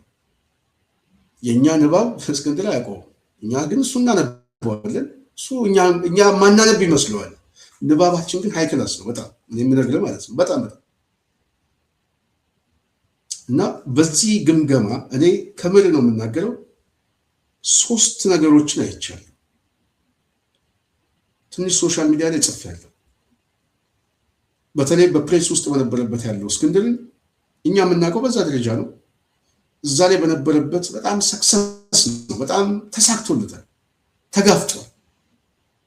ክብር አለኝ እኔ ለትግሉ በሙሉ። እሱ ላይ የነበረው ብቃት እና ሁኔታ ግን ድርጅት ላይ ተሸውደናል። እኔ ይህንን ኑዛዜ ያህል ነው የምናገረው። ድርጅት የመምራት አቅም በዜሮ የሚባዛ እንደሆነ እኔ በአዲስ አበባ ትግል ላይ አይቻለሁ። ማየት ብቻ ሳይሆን የመርህም የፖለቲካ አደረጃጀትም እሱንም ለማስተባበር የሚሆን ፖለቲካዊ ስብዕና በራሱ በክሽፈት የወጣንበት እድሎች ያመጣው ኪሳራ ነው። ዛሬ አዲስ አበባ አፍርሰው እነዚህ ቡድኖች ቢያንስ ከተማው በህገ መንግስት ይጻፍልን ያሉት ጠንካራ መሪ ቢኖር ኖሮ በደፍረው አዲስ አበባ ላይ አይመጡም ነበር። ይሄ ጥያቄያቸው ባይቀር እንኳን የተራዘመ እናደርገው ነበር፣ ባላንስ እናስጠብቅ ነበር። ግን አልመሰለንም። ይህንን ሊጨርስ የሚችል አይዲያ፣ ሀሳብ፣ መዋቅር መስራት የሚቻል መስሎን ነበረ። አልሆነም። ያልሆነበት ምክንያት ግልጽ እየተናገርኩ ነው። እስክንድር መዋቅሩን ስለያዘው ነው። መዋቅሩ በራሱ ከእስክንድር ስብዕና ጋር ስለተያዘ ነው። አዲስ አበባ ላይ የከሸፍንበት ድርጅት አመራር በሙሉ የመጣው ብልጽግና ነው። ብልጽግና ሆኖ ነው የመጣው። በሙሉ ያመጣው ራሱ ነው። ድርጅቱ የሰበሰበውን ገንዘብ እንኳን 20 ምናምን ሚሊዮን ብር እኔ በጣም ነው የማዝነው። $50 ነው የማውቀው እኔ 5000 ብር በኢትዮጵያ የተቋም ሪሶርስ የብልጽግና ኃይሎች ገብተው ነጥቀውት ነው የወጡት። ቤት ገዙ፣ መኪና ገዙ ምናምን። ስለዚህ የመዋቅር ክሽፈት እንዲመጣ በሩን ከፈተ። የመጣው የመዋቅር ክሽፈት የምርጫ ውጤት የሚለወጥበት እድል ተፈጠረ። በሴራ ትንተና እስር ቤት ውስጥ እንድንገባ ጥሩ እድል አገኘ። ሪሶርሱን ሁሉ ወመኔ ለሆነ ለደራጀ ቡድን አስረክቦት ባዶ ቢሮ እንጠብቀን አደረገ። ኦኬ፣ ከዛስ በኋላ ምንድን ነው የወሰንከው? የወሰንከው ውሳኔ እኔ አውቃለሁ። ኦኬ፣ አንተ ታውቃለህ፣ ሌሎቹ አያውቁም። በራስ አቅጣጫ ውሳኔ ውስጥ ስትገባ ቢያንስ ከኔ ውሳኔ በኋላ እንኳን ከተማው ላይ ያሉት ሰዎች ቦታ ይቀይሩ እንኳን አላልክም። ይሄ የምንድን ነው? የምን አቅም ነው ብዬ ሳስብ የአመራር ድክመት አቅም ነው። የአመራር ድክመት አቅም። እኔ በግል ከእስክንድር ጋር አዲስ አበባ ጉዳይ ላይ ስንሰራ ዛሬ እንደው ብዙ ሰው እንድትገነዘቡልኝ የምፈልገው ይህንን ጉዳይ መናገር የምፈልገው እስካሁን አልተናገርኩም። እስካሁን አልፈልግም። እንደዚህ አይነት ተፈጥሮ የለኝም። አሁን ግን የመጨረሻ ፋውል ሲሰራ ስላየው ከዚህ በኋላ መታገስ አልችልም። ምክንያቱም ይሄ ትግል ሲበላሽ፣ ውጤቱ ሲበላሽ አማራው ይጎዳል። እንደ ማህበረሰብ እንጎዳለን። እኔም እጎዳለሁ፣ ቤተሰቦቼ ይጎዳሉ። የተራዘመ ትግል ውስጥ ደግሞ እንገባለን። ይሄ በጣም ስህተት ነው። በጣም ስህተት ነው። ይህንን ዝም ማለት አንችልም እንጂ እኔ አኩርፌ እኮ ምናልባት እኔ ከአንተ ልነጠል ብል እኮ እኔ እኮ የተቀየምኩት እዛ ላይ አይደለም፣ ደግሞ በመግባትም አይደለም። እኔ በሱ ውሳኔ አይደለም። የኔ ውሳኔ አጠቃላይ ድርጅታዊ ግምገማ ነው።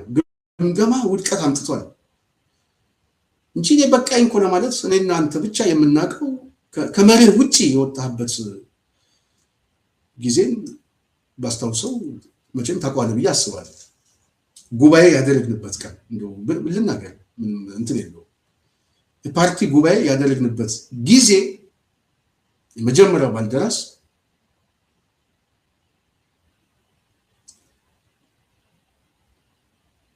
አንዳንድ ጊዜ ስናገረው አዝናለሁ።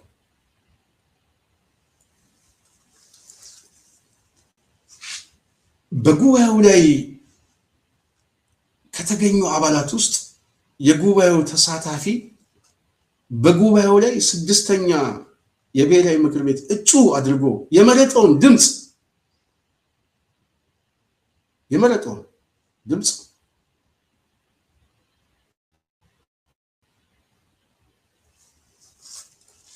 ድምፁን በማስቀየር ከብሔራዊ ምክር ቤት ስድስተኛ የብሔራዊ ምክር ቤት ተመራጭ ሆኜ የጉባኤ ተሳታፊ የመረጠኝን ድምፅ የኔን ነው የምነግራቸው። እሱን በማስቀየር ጌታነህ ባልቻ የሚባለውን አመጣ።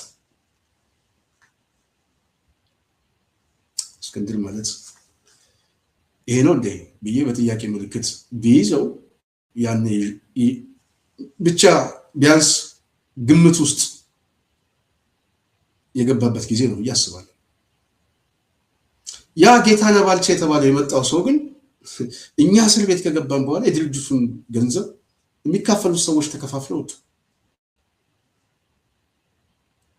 በህይወት ዘመኔ እንደዚህ አይነት ኦዲት አድርጌ አላውቅም ብሎ የተናገረው እስክንድር እንደምታውቀው ኦዲተሩ ነው። አጠገባችን ጋር ቁጭ ብሎ የ400 የ500 ሺህ ብር ዕቃ ያለ ሪሲት እንደዚህ አይነት ተቋም ነው ሲመራ የነበረው። ይሄ አመራር ነው? ይሄ ድርጅት መብራት ነው? ይሄ ፖለቲካ ነው? ይሄ የብቃት ማረጋገጫ ነው? አይደለም። አልቻልክም። እናከብርሃለን፣ ታግለሃል። ድርጅት መምራት አልቻልክም። ፖለቲካን አቅጣጫ መስጠት አልቻልክም። ማስተባበር አልቻልክም። ስለዚህ የዚህ ክሽፈት ውጤት ድርጅቱን አዲስ አበባ ላይ ተበትኖ እንዲሄድ ያደረገው እዛ ውስጥ ያለው ብልጽግና ሳይሆን በግንባር ቀደምትነት ከብልጽግና በላይ እስክንድር ነው የበተነው። በአቅም ማነስ በትኖት ነው ሄደው። መበተኑ በጣም እሱ አይደለም። እኔ ደግሞ የሚገርመኝ ቢያንስ ሊጠቁ የሚችሉትና እዛ አካባቢ ላይ እነማን ናቸው ዋናነት ታርጌት የሚደረጉት? ማን ነው ድርጅቱ ላይ ዋነኛው ሞተሩ? ማን ተብሎ ነው የሚፈረጀው? አንተ እንደምታውቀው እስክንድር ተብሎ ነው። በጣም የሚገርም ነው። እና ይህንን ታሪክ ወደኋላ መለስ ብዬ እንዳስብ ያደረገኝ እኔ ከ3 ዓመት በኋላ አንድ ቀን ተገናኝቼም አውርቼውም አላውቅም። ኦልሞስት ወደፊትም አውራ ይመስለኛል።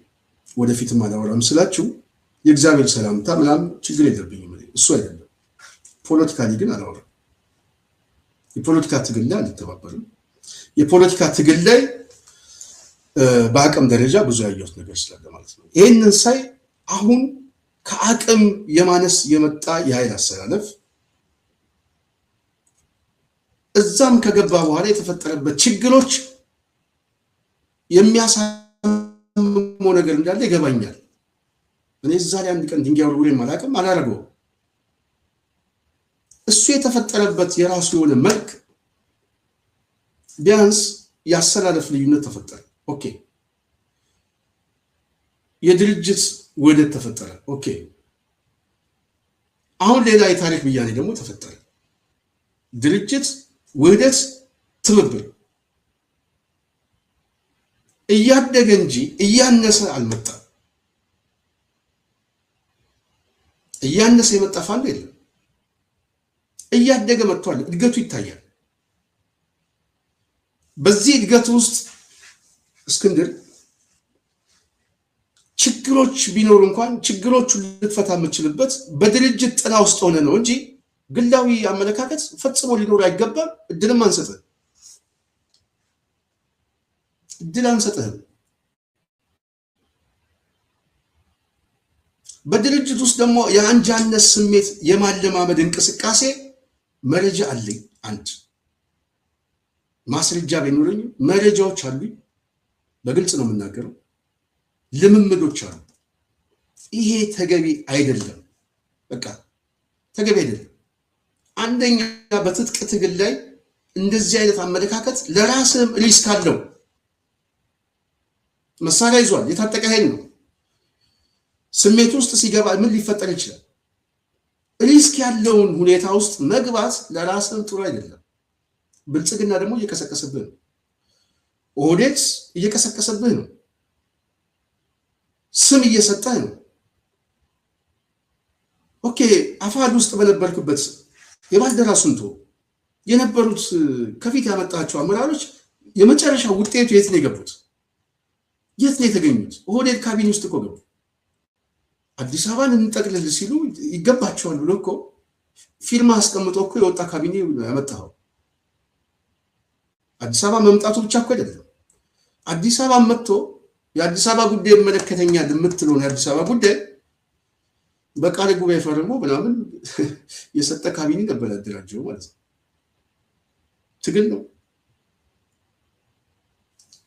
ይሄ፣ ፈጽሞ ስህተት ነው። ስለዚህ እኔ አሁንም ይሄ አንጃነት ስሜት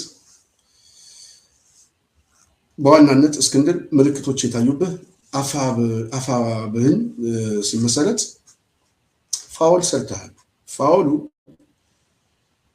ሴንትራል ኮማንድ ውስጥ በነበርክበት ሰዓት ምድቡ አይመጥነኝም ምናምን የሴራ ትንተና አለው ለሚለው ሊቀበለው ይችላል።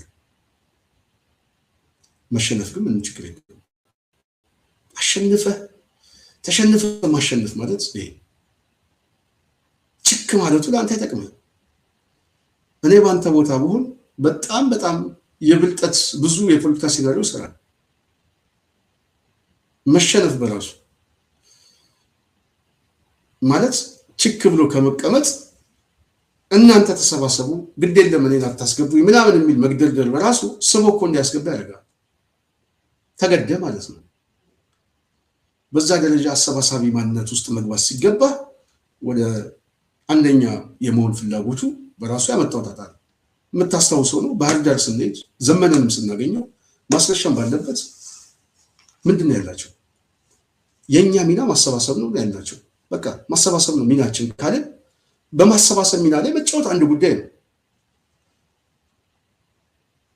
ከፊት አንደኛ ነኝ የሚለው አመለካከት ግን ሲመጣ አንዳንዱ ደግሞ ድርጅት ቀድሞ ስም ምናምን የሚሉን ምንም ሰው አይኖረው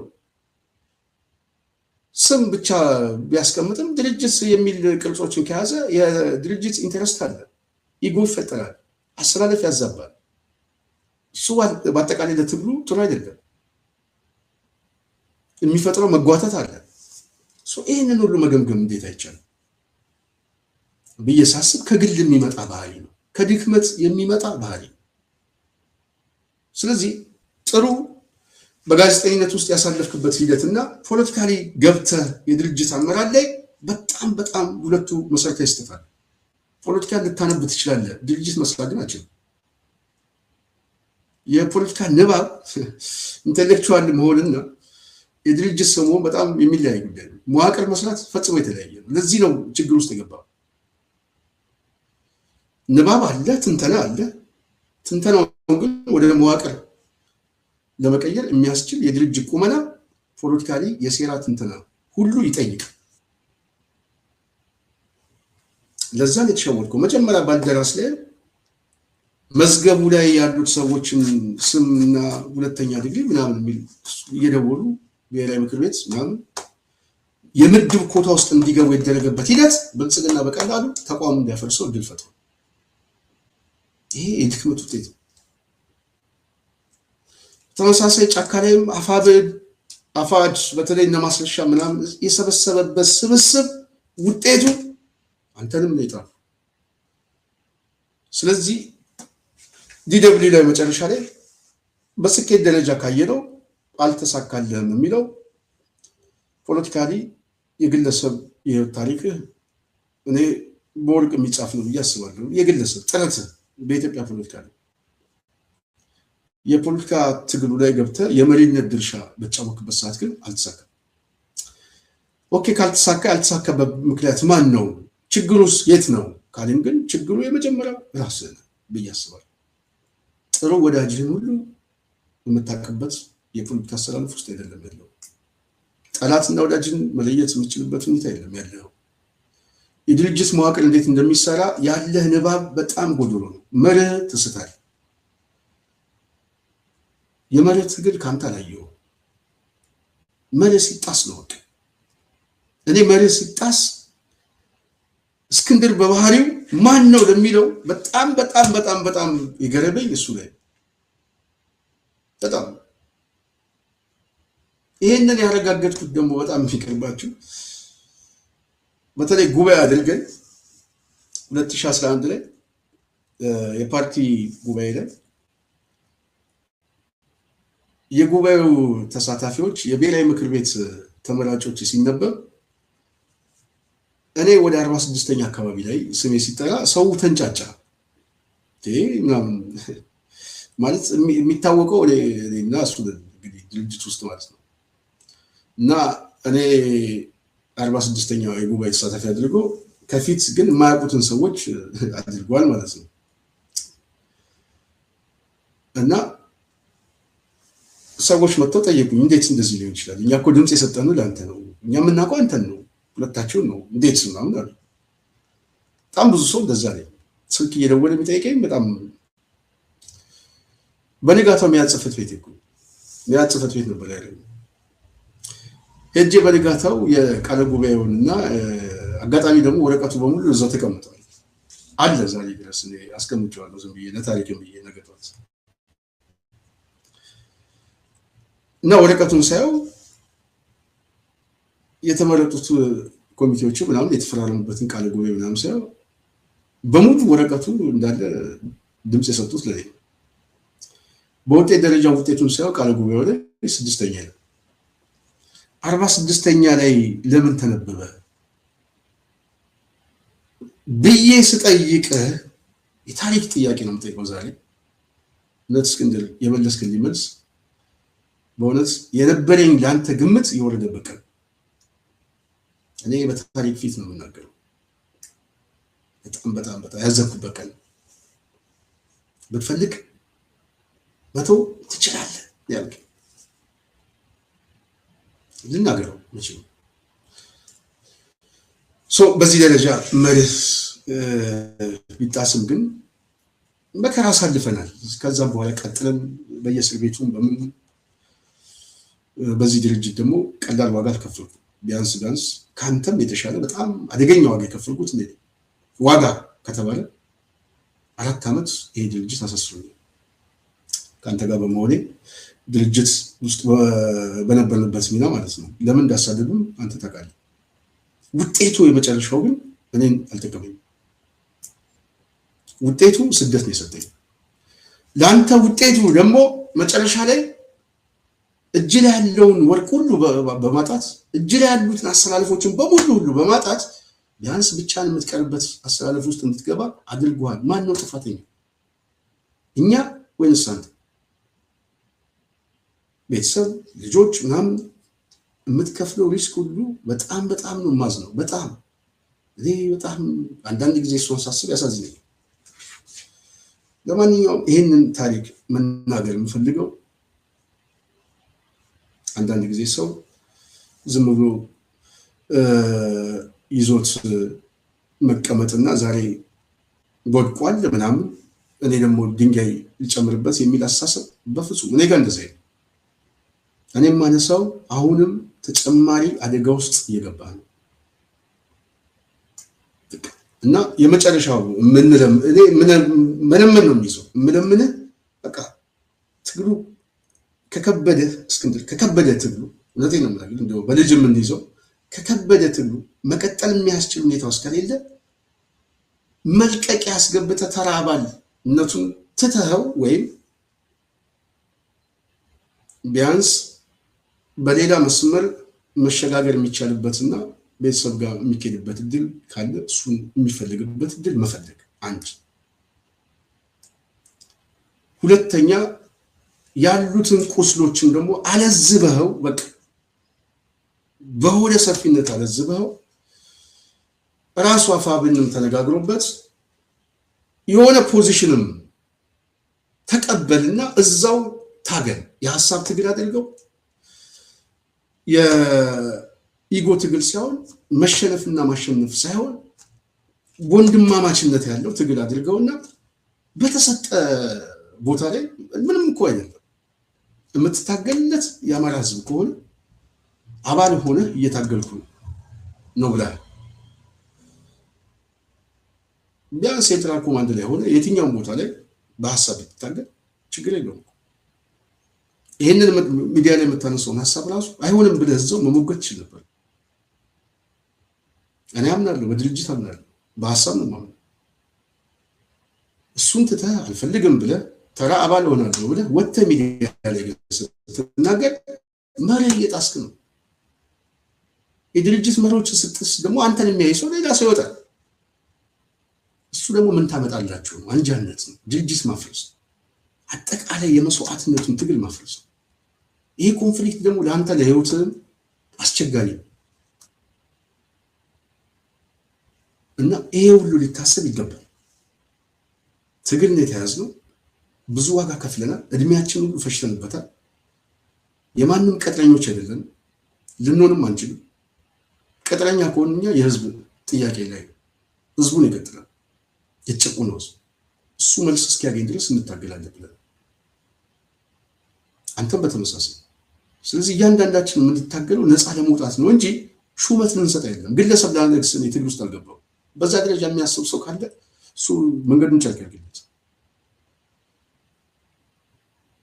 አዲስ አበባ ላይ የምታገለው ነፃ እንዲወጣ ነው፣ የከተማው ህዝብ ነፃ እንዲወጣ ነው እንጂ እኔ እስክንድርን ከንቲባ አደርጋለሁ ብዬ ታግዬም አላውቅም። ታውቃለህ፣ በዛ ደረጃ ግምገማም አልነበረም። ስለዚህ አሁን ስህተት ውስጥ እየገባ የሚመጣው ጃዋር ስንነሳ ጃዋር ያመጣውን ትርክት ለማፍረስ ነው አዲስ አበባ ላይ የታገለው። ይህንን ትርክት ለማፍረስ የግድ አንተም አስፈላጊ ስለነበር ወደፊት እንድትመጣ የገፋ ነው። ከዛ በኋላ ግን ተቋም መስራት ላይ ደከመ፣ አልቻልኩም። ተቋም እንዳንሰራ ደግሞ ተስፋ አስቆራጭ ሁኔታ ውስጥ ከተትከን። ቢሮውንም የሰው ኃይሉንም አመራሩንም ምናምን እኔ ነኝ የምወስነው አልክ። ኦኬ፣ እስር ቤት ገባል። ምንድን ነው ያልኩህ? እውነት ለመናገር እስክንድር እኔ የህሊና ፍርድ እንዲኖር ብቻ ነው የምፈልገው። ምንድን ነው ያልኩህ? ማዕከላዊ ውስጥ ሆነ የመጀመሪያ ጊዜ እናውራ ነበር አይደል? ያው መቼም እንፈታለን አንፈታም፣ በአጭር ጊዜ በረጅም ጊዜ የሚል ፎቶን ስናወራ እንደውም አንተ የገመትከው የተራዘመ ስር ውስጥ እንገባለን እንጂ በአጭር ጊዜ አንፈታም ነው ያልከኝ። እኔ እንደውም በዛ ደረጃ አልገመትኩም። ኦኬ፣ እንደዛ ከሆነ እነዚህ ሰዎች ያሰሩን ከምርጫ ጋር በተያያዘ ነው። የሚያቆዩን ከሆነ ምርጫውን እስር ቤት ነው የሚያደርጉ። ስለዚህ ያለውን ብቸኛ ምርጫ መዋቅሩን ያፈርሱታል፣ የመዋቅር ፍርሰት ይገጥመናል። እንደዚሁም የሪሶርስ ብክነት ይፈጠርና እኛ ስንወጣ ባዶ ቢሮ ነው የሚጠብቀን። ብንወጣ እንኳን የሚሰጡን ገንዘቡም መዋቅሩም ተዘርፎ የመጨረሻ ውጤት ላይ ነው የምናገኘው። ስለዚህ እዚሁ እስር ቤት ውስጥ ሆነን ይሄንን እንቆጣጠረው ብዬ ደጋግሜ ነግሬሃለሁ። ደጋግሜ መቆጣጠር አንችልም ያልኩት እኛ ሰለሞች ነን። ይሄንን መወሰን አንችልም። የሚወስኑት ውጭ ያሉ ሰዎች ናቸው፣ የሚታገሉ ሰዎች ናቸው። ኦኬ፣ ምን አደረጉት? የሚታገሉ ሰዎች ገንዘቡ ምን አደረጉት? መዋቅሩ ምን አደረጉት? አልበተኑትም። ስንወጣ የጠበቀን አንጂ አይደለም። ስንወጣ ክፍፍል ላይ የጠበቀን፣ ስንወጣ የተከፋፈለ መዋቅር ላይ ያገኘ ነው። ንብረቱንም ስናየው ገንዘቡንም ስናየው ባዶ ቀፏን ያገኘ ነው። ይህንን ደግሞ ሳታስተካከል ደግሞ ከእንደገና ደግሞ የክበት መንገድ በስተት ላይ ስተት በስተት ላይ ስተት እና እነዚህ የጀርባ ታሪኮች ሳስበው እስክንድር በጣም ነው ማዝነው። ሂስ ለመስጠት የምፈልግበት ጉዳይ ስለተፈጠረ አይደለም። ብናገር የዛሬ 3 ዓመት መናገር ይችላል። በጣም ማንም ሰው የሚያስለኝ አይደለም። እኔ ማንንም መናገር ይችላል። እኔ በምክንያት ነው የማምነው። ቢያንስ ያለፉ ታሪኮችን ስለማስብ ብዙ ነገሮችን መናገር አልፈልግም እያልኩ በመተው ነው። አሁን የምናገረው ፖለቲካዊ ከግል ጉዳይ ጋር ክብር የሚያሰጥ ደክመሃል፣ በምትችለው አቅም ደክመሃል። አንተ ብቻ የለም የታገልከው። በነገራችን ቤተሰቦች ሁሉ ነው የታገሉት። ለነሱ ሁሉ ክብር ነው የምሰጠው። ባለቤት፣ ልጅ ባመንክበት ትግል ዋጋ ለመክፈል ቁርጠኛ መሆን እኔ እሱ በጣም ነው የሚያስደስተኝ። እሱ በራሱ ግን ውጤት አያመጣም። ቁርጠኛ ስለሆንክ ውጤታማ አትሆንም። ብልጠት ድርጅት ማወቅ፣ ጠላትና ወዳጅን ማወቅ የብዙ ንባብ ውጤት ነው። በራሱ ያንተ ባህሪ በፖለቲካ ትግል ውስጥና በፕሬስ ውስጥ የነበረ ፕሬሱን የምታስታምመው ራስህን አየህ፣ ብቻህን የምታስታምምበት የፕሬስ ትግል ላይ ቢያንስ ከአንተ ጋር የሚገዳደር ኮንፍሊክት ያለው የጥቅም ምናምን የስልጣን ግጭት ምናምን የሚባል ነገር የለም። የምትጋጨው የምታስተዳድረው ራስህ ነው። ወደ ፖለቲካ ዓለም ውስጥ ግን ስትመጣ የብዙ አይዲያዎች፣ የብዙ ሰዎች፣ የብዙ ኢንተረስት ፍላጎት ነው ያለው። እነሱን ማጣጣም፣ እነሱን ማንበብ፣ የጠላትን አሰላለፍ ማንበብ ያልቻልክበት መንገድ ከልምድ እጦት ነው ብዬ እንዳስብ አድርጎኛል። አንድ ከባህሪም ደግሞ ችግር ነው። በባህሪም እስክንድር በትህትና ውስጥ የደበቀ ክፋትም አለ። ግልጹ ነው የምናገረው። በትህትና የደበቀ ክፋት አለ። በመጽሐፍ ቅዱስ ውስጥ በለስላሳ ንግግር ውስጥም ውስጠ ወይራ የሆነ ቂመኝነት፣ ማሴር ምናምን እንደዚህ አይነት አመለካከትም አለብን። እኔ በግልጽ ነው የምነግርህ፣ ራሴ ላይ ያየሁትን ስለሆነ ነው የምነግርህ ማለት ነው። ይህ አመለካከት በራሱ ለአንተ ትግል እንቅፋት ሆኖብህ መጥቷል። በሌላ በኩል ተቸካይ መሆን፣ ችክ ማለት፣ እኔ ብቻ ትክክል ነኝ ማለት፣ ራስህን ብቻ ማመን፣ ሌላው መጠራጠር። ትጠራጠራለህ በጣም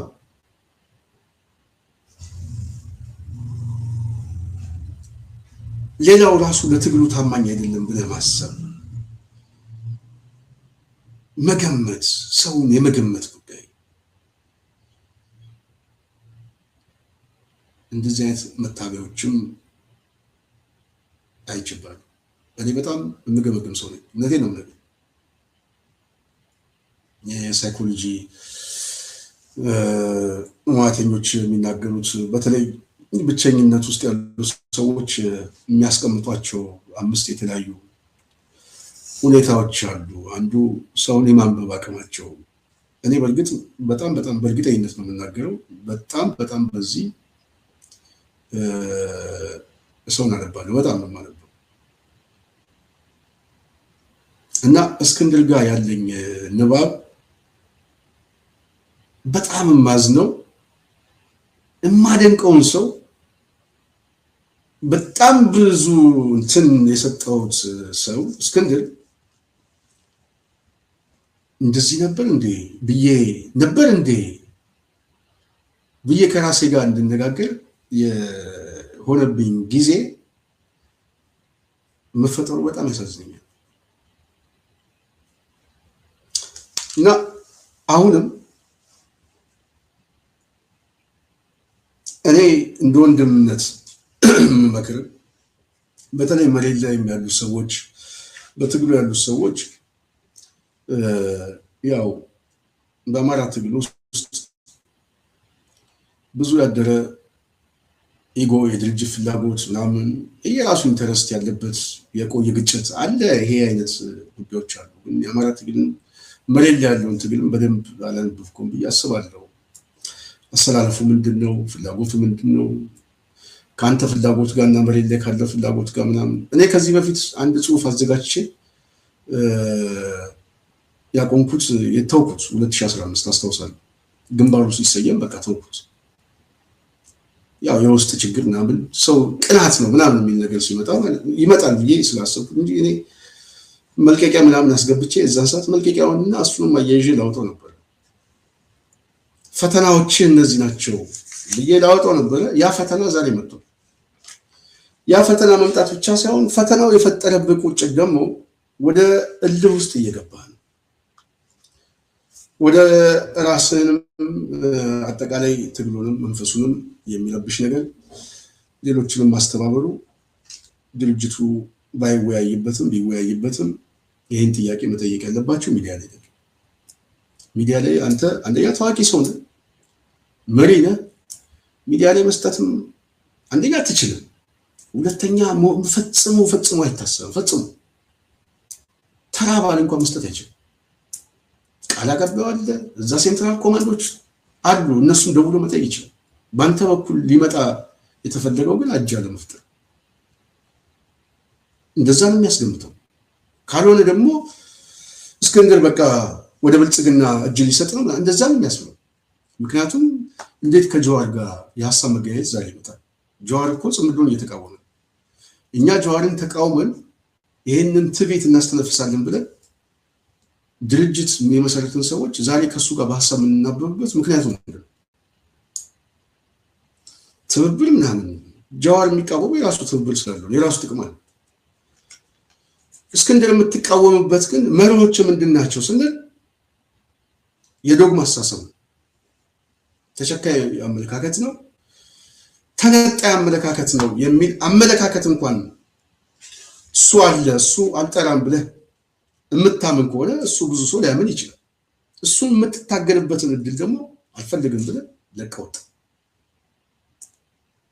አሁን መልሰህ ደግሞ መግለጫ እየሰጠ አዲስ አበባ ምናምን አደራጅተህ እየመጣ እሱ ራሱ መሳሪያው ምን እንደሆነ ይገባኛል። እኔ ፖለቲካ ንባብ አለኝ መቼ ለሌላቸው ሰዎች አይደለም። ዛሬ ማንም ሰው ሁኔታው ምን እንደሆነ ግልጽ ነው። በአጠቃላይ እየተለማመደ ያለው በአንተ በኩል ጥሩ አይመስለኝም። ስለዚህ ወደ ልቦና ተመለስ፣ ወደ ልቦና ተመለስ። ከቻልክ ትግሉ የሚከብድ ከሆነ ቤተሰቦች ጋር ማግኘት የምትችላቸው ሁኔታ ቢፈጠር እኔ መሬት ያሉ ሰዎች በቅንነት ቢተባበሩ ነው። ክብርም ደግሞ መስጠት ያስፈልጋል ካለው የጀርባ ታሪክ። በአጠቃላይ የስሜት የሌላውንም ስሜት ማንበብ ደግሞ ሌሎችም አለባቸው። የስብራት ንባብ የግድ ያስፈልጋል። ያንን መረዳት የግድ ያስፈልጋል። ጥፋትን ግን መታገስ አይቻልም። ድርጅት አሁን ባለፈው ጊዜ ትላንትና መግለጫ እንዳወጣ ሰምቻለሁ። በተወሰነ መልኩ አይቼዋለሁ። ወደዛ መካረር ውስጥ ሁሉ የተገባ እና እሱ ነገር ደግሞ መልክ እየቀየረ ሊመጣ ይችላል። ስለዚህ እኔ በወደ ሰፊነት ወደ ሰላም የምትመጣበት መንገድ፣ የምትረጋጋበት መንገድ፣ ወይ ወደ ቤተሰብ የምትሄድበት መንገድ ቢመቻች ጥሩ ይመስለኛል። የመፍትሄ ሀሳብ ፖለቲካ ላይ ግን እስክንድር ማንንም አትውቀስ። እውነቴን ነው የምነግርህ። እኔ በፈጣሪ ስም ነው የምነግርህ። በክርስቶስ እንደው ፈጣሪን የምናምነው ከሆነ በፈጣሪ ስም ነው የምናገረው። ዛሬ ማንንም ሰው አትውቀስ። ማንንም ሰው በቃ መወቀስ ካለበት መወቀስ የሚገባው እነከሌ ናቸው ምናምን እሱ እኔም ብዙ ነገር ከኔ የተሻለ ንባብ ያለው ሰው ስለሌለ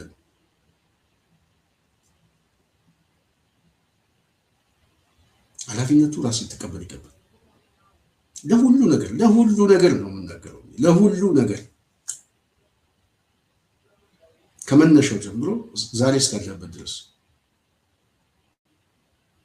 አሁን መልሰ ደግሞ ራስ ደግሞ የመጨረሻውን ድምዳሜ አጥፍቶ መጥፋት ውስጥ ማትገባ ጥሩ ነው ያስባል። ቢያንስ ለዚህ ልታስብለት ይገባል። መስዋዕት ለሆኑ ወንድሞች ልታስብላቸው ይገባል። በአጠቃላይ ለተከፈለው ትግል ታስብልን ይገባል። ሁላችንም ዋጋ እየከፈልን የተራዘመ ዘመን ዋጋ እየከፈልን ይሄን ማለት ብቻ ነው። ዛሬ በስፋት የመጣሁት በዋናነት ከእስክንድር ጋር በተያያዘ ነው። ሶሻል ሚዲያ ላይ አንድ ነገር ጽፌ ነበረ። እዚህ ላይ ምናልባት የጽናት ቤተሰብ ቻርጅ ያለኝ አይመስለኝም። ቻርጅ ካለ እሱን ላሳያችሁ።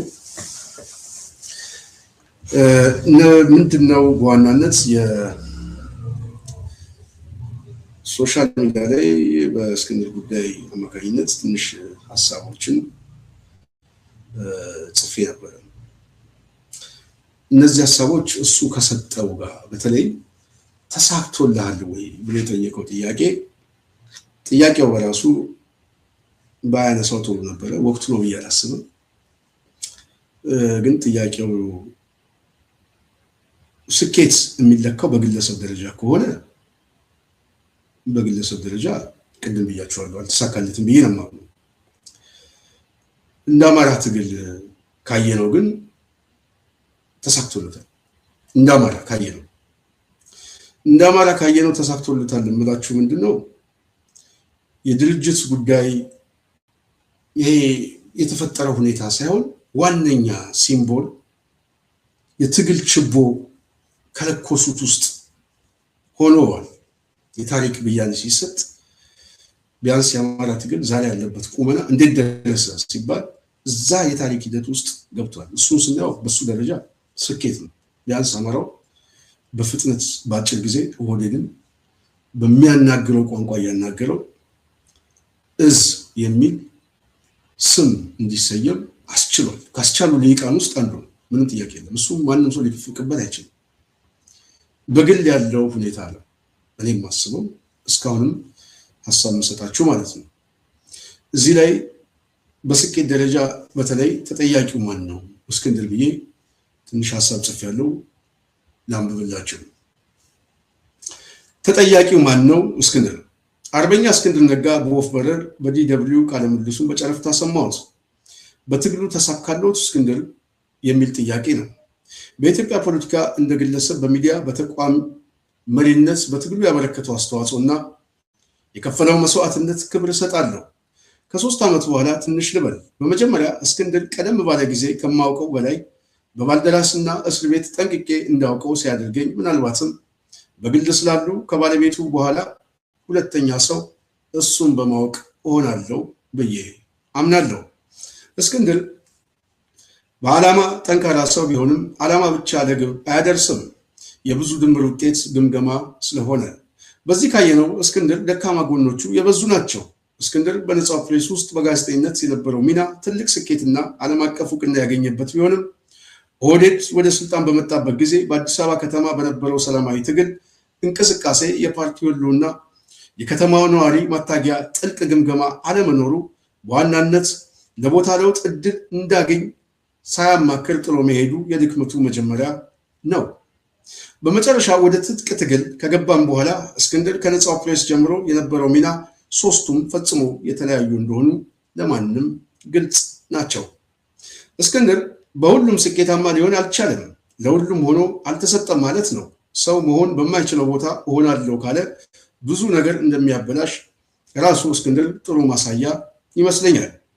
እሱም እኛም ቦታውን አላወቅንም ነበረ ለማለት እደፍራለሁ። ለአብነት በሁለቱ የፖለቲካ ለውጦች ባደረገባቸው አጠቃላይ የትግሉ ውጤትና የመሪነት ድርሻ በጽናት ሚዲያ ወደፊት ትንሽ እፈትሸዋለሁ። በፓርቲ ሆነ በትጥቅ ትግል አልተሳካለትም ማለት ግን እችላለሁ። በዚህ ትግል እስክንድር መጀመሪያ ያሳዝነው የሰበረው ድርጅት ሳይሆን እኔን ነበር። የሀሳብ የተቋም የሞራል ስብራት በመፍጠር ነበረ። ተናግሬ ግን አላውቅም። ዛሬም ወደ ስህተት ሲገባ በማየት እንጂ ባልናገር ደስ ይለኝ ነበረ። እስክንድር እኔ ብቻ ባይነት ጠንካራ አጋሩን በራሱ ጊዜ ያጣ ሰው ነው። ይህ ከራሱ የግል ባህሪ፣ የፖለቲካ ዶግማ፣ አቋም፣ ግለሰባዊ የመሪነት መግነን ፍላጎት የመጣ ምልከታ ነው። የፓርቲ ትግል ልምድ እጦት፣ ጠላትና ወዳጅ ያለመለየት፣ አጋር መምረጥ፣ ከወቅቱ አስገዳጅ ሁኔታ ጋር ተለዋዋጭ ፖለቲካ ለመቻል፣ የጨዋታ ብልጫ፣ የሴራ ትንተና ውስንነት የተጫነው አመለካከት፣ ለሁሉ ነገር ከኔ ውጪ ወደ ውጪ ምልከታ በራሱ ላይ ፋውል ሰርቷል ብዬ አምናለሁ። ሁሉንም ለትግሉ ተአማኝ አይደለም። የበዛ ጥርጣሬ እንደ ትልቅ ፈተና አብሮት ችግር እንደሚሆንበት አንድ ጽሑፍ አዘጋጅቼ በማህበራዊ ሚዲያ ያለቀው ያሰብኩት በ2015 ነበረ። በወቅቱ ግንባሩን የመሰረተበት ጊዜ ስለነበር ይህንን መልቀቅ በሰዓቱ ኩርፊያና የጎንዮሽ እንዳይመስል ከማሰብ የመንጋ ፍርዱን ገምግሜ በወቅቱ ሳላወጣው ቀረውኝ። ዛሬ ላይ ሆኜ እስክንድር በትግሉ ውስጥ የተከተለው እና የገጠመው ፈተና ከአፋድ መሪነት እስከ አፋብን አባል የውስጥ አስተላለፍ፣ የኢጎ ሽኩቻ፣ ግላዊ ተነጣይነት፣ አሁን ላይ የስልታዊ አሊያንስ ትብብር በአቋም የተቃውሞ ጥያቄ በመያዝ የድርጅት ስምምነት እንደሌለው በአባልነት ሆነ ስትራቴጂክ የድርጅት ፖለቲካ በአንጃነት ስሜት ማንጸባረቁ ብልጽግናን እንጂ የአማራን ሕዝብ ሊጠቅም አይችልም። በውስጥ ያደረ አስተላለፍ ተያይዘን እንውደቅ እሳቤ መድረሱ ይገርመኛል። አሁንም በዛው አቋሙ መሆኑ ካለፈው ችግር አለመማሩ ያሳፍራል፣ ያሳምማል። የስሜት መሰበር እንደ ትላንት አጋር ወንድም ያሳዝናል። አንዳንዴ የኔ ግፍ ከሆነ አዝኜበት ከሆነ ፈጣሪ ካዘንኩበት ከኔ ይራቅ ትቼዋለሁ እላለሁ። በአጠቃላይ የአመራርና የግል ባህሪ የብዙ ሁኔታ መልክ እስክንድር ነጋ ባለመቻሉ እንደጣለው እንጂ የአማራ ህዝብ የአዲስ አበባ ነዋሪ እኔም ሆንኩኝ ደጋፊዎቹ በብዙ የሚያውቁት በብዙ እጥፍ በብዙ ዋጋ ለሱ ክብር መከራን ከፍለን ነበረ። እባክህ ምራን እስክንድር ብለን ነበረ። እድልም ሰጥተን ነበረ። ነገር ግን አልቻለም። አጋር እንኳ መለየት አልቻለም። ታጋይ ማወቅ አልቻለም። የተሰጠውን የፖለቲካ መሪነት ሳይሆን ዝናን ያተረፍበት የመጀመሪያው ቦታ እንደሆነ የገባኝ ከፓርቲው የለቀቀ ጊዜ ነበረ። ለራሴ ጥፋተኛ ማን ነው ስል ሁሌ እጠይቃለሁ። ነገሮችን በፈለገው መልኩ አለመሳካቱ ከራሱ ውጪ ማንም ጥፋተኛ አይደለም እላለሁ። አለማወቃችንም ጥፋት አይደለም። እሱንም ይህንን አለማወቁ ከባድ ችግር ይመስለኛል። አጠቃላይ እስክንድር ከዓላማው ጥንካሬ ውጪ የመሪነት ሚና ፈጽሞ አልነበረውም። የደከመለት ትግል ፍሬ አፍርቶ ግን እንዲመለከት ፈጣሪም እንዲጠብቀው እመኛለሁ። አበቃው። ስንታየው ቸኮል ይላል። እንግዲህ ይህንን በሶሻል ሚዲያ ላይ የጻፍኩት ነው። ይህንን ስጽፍ ፖለቲካዊ ግምገማ ነው።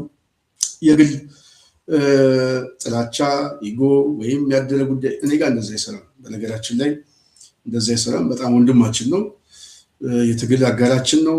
በጣም ትልቅ ክብር አለኝ ለከፈለው መስዋዕትነት። ሁሉም ሰው ወደ አማራው ሁሉም ያከብረዋል ብዬ አስባለሁ። ማንም ሰው እሱም በግል እንትን የሚለው የለም። ፖለቲካሊ ላይ የተፈጠረ ችግሮች ግን ከብቃት አኳያ የሚገመገም እንደሆነ ሁሉም ሰው ልታየው ይገባል ብዬ አስባለሁ። ዛሬ ሀሳብ የሰጠሁትን በአጠቃላይ ከዚህ አንጻር ስንገመግመው የመጨረሻው ውጤት የጥፋተኝነት ውጤት፣ ያለመቻል ውጤት የእስክንድር ነው።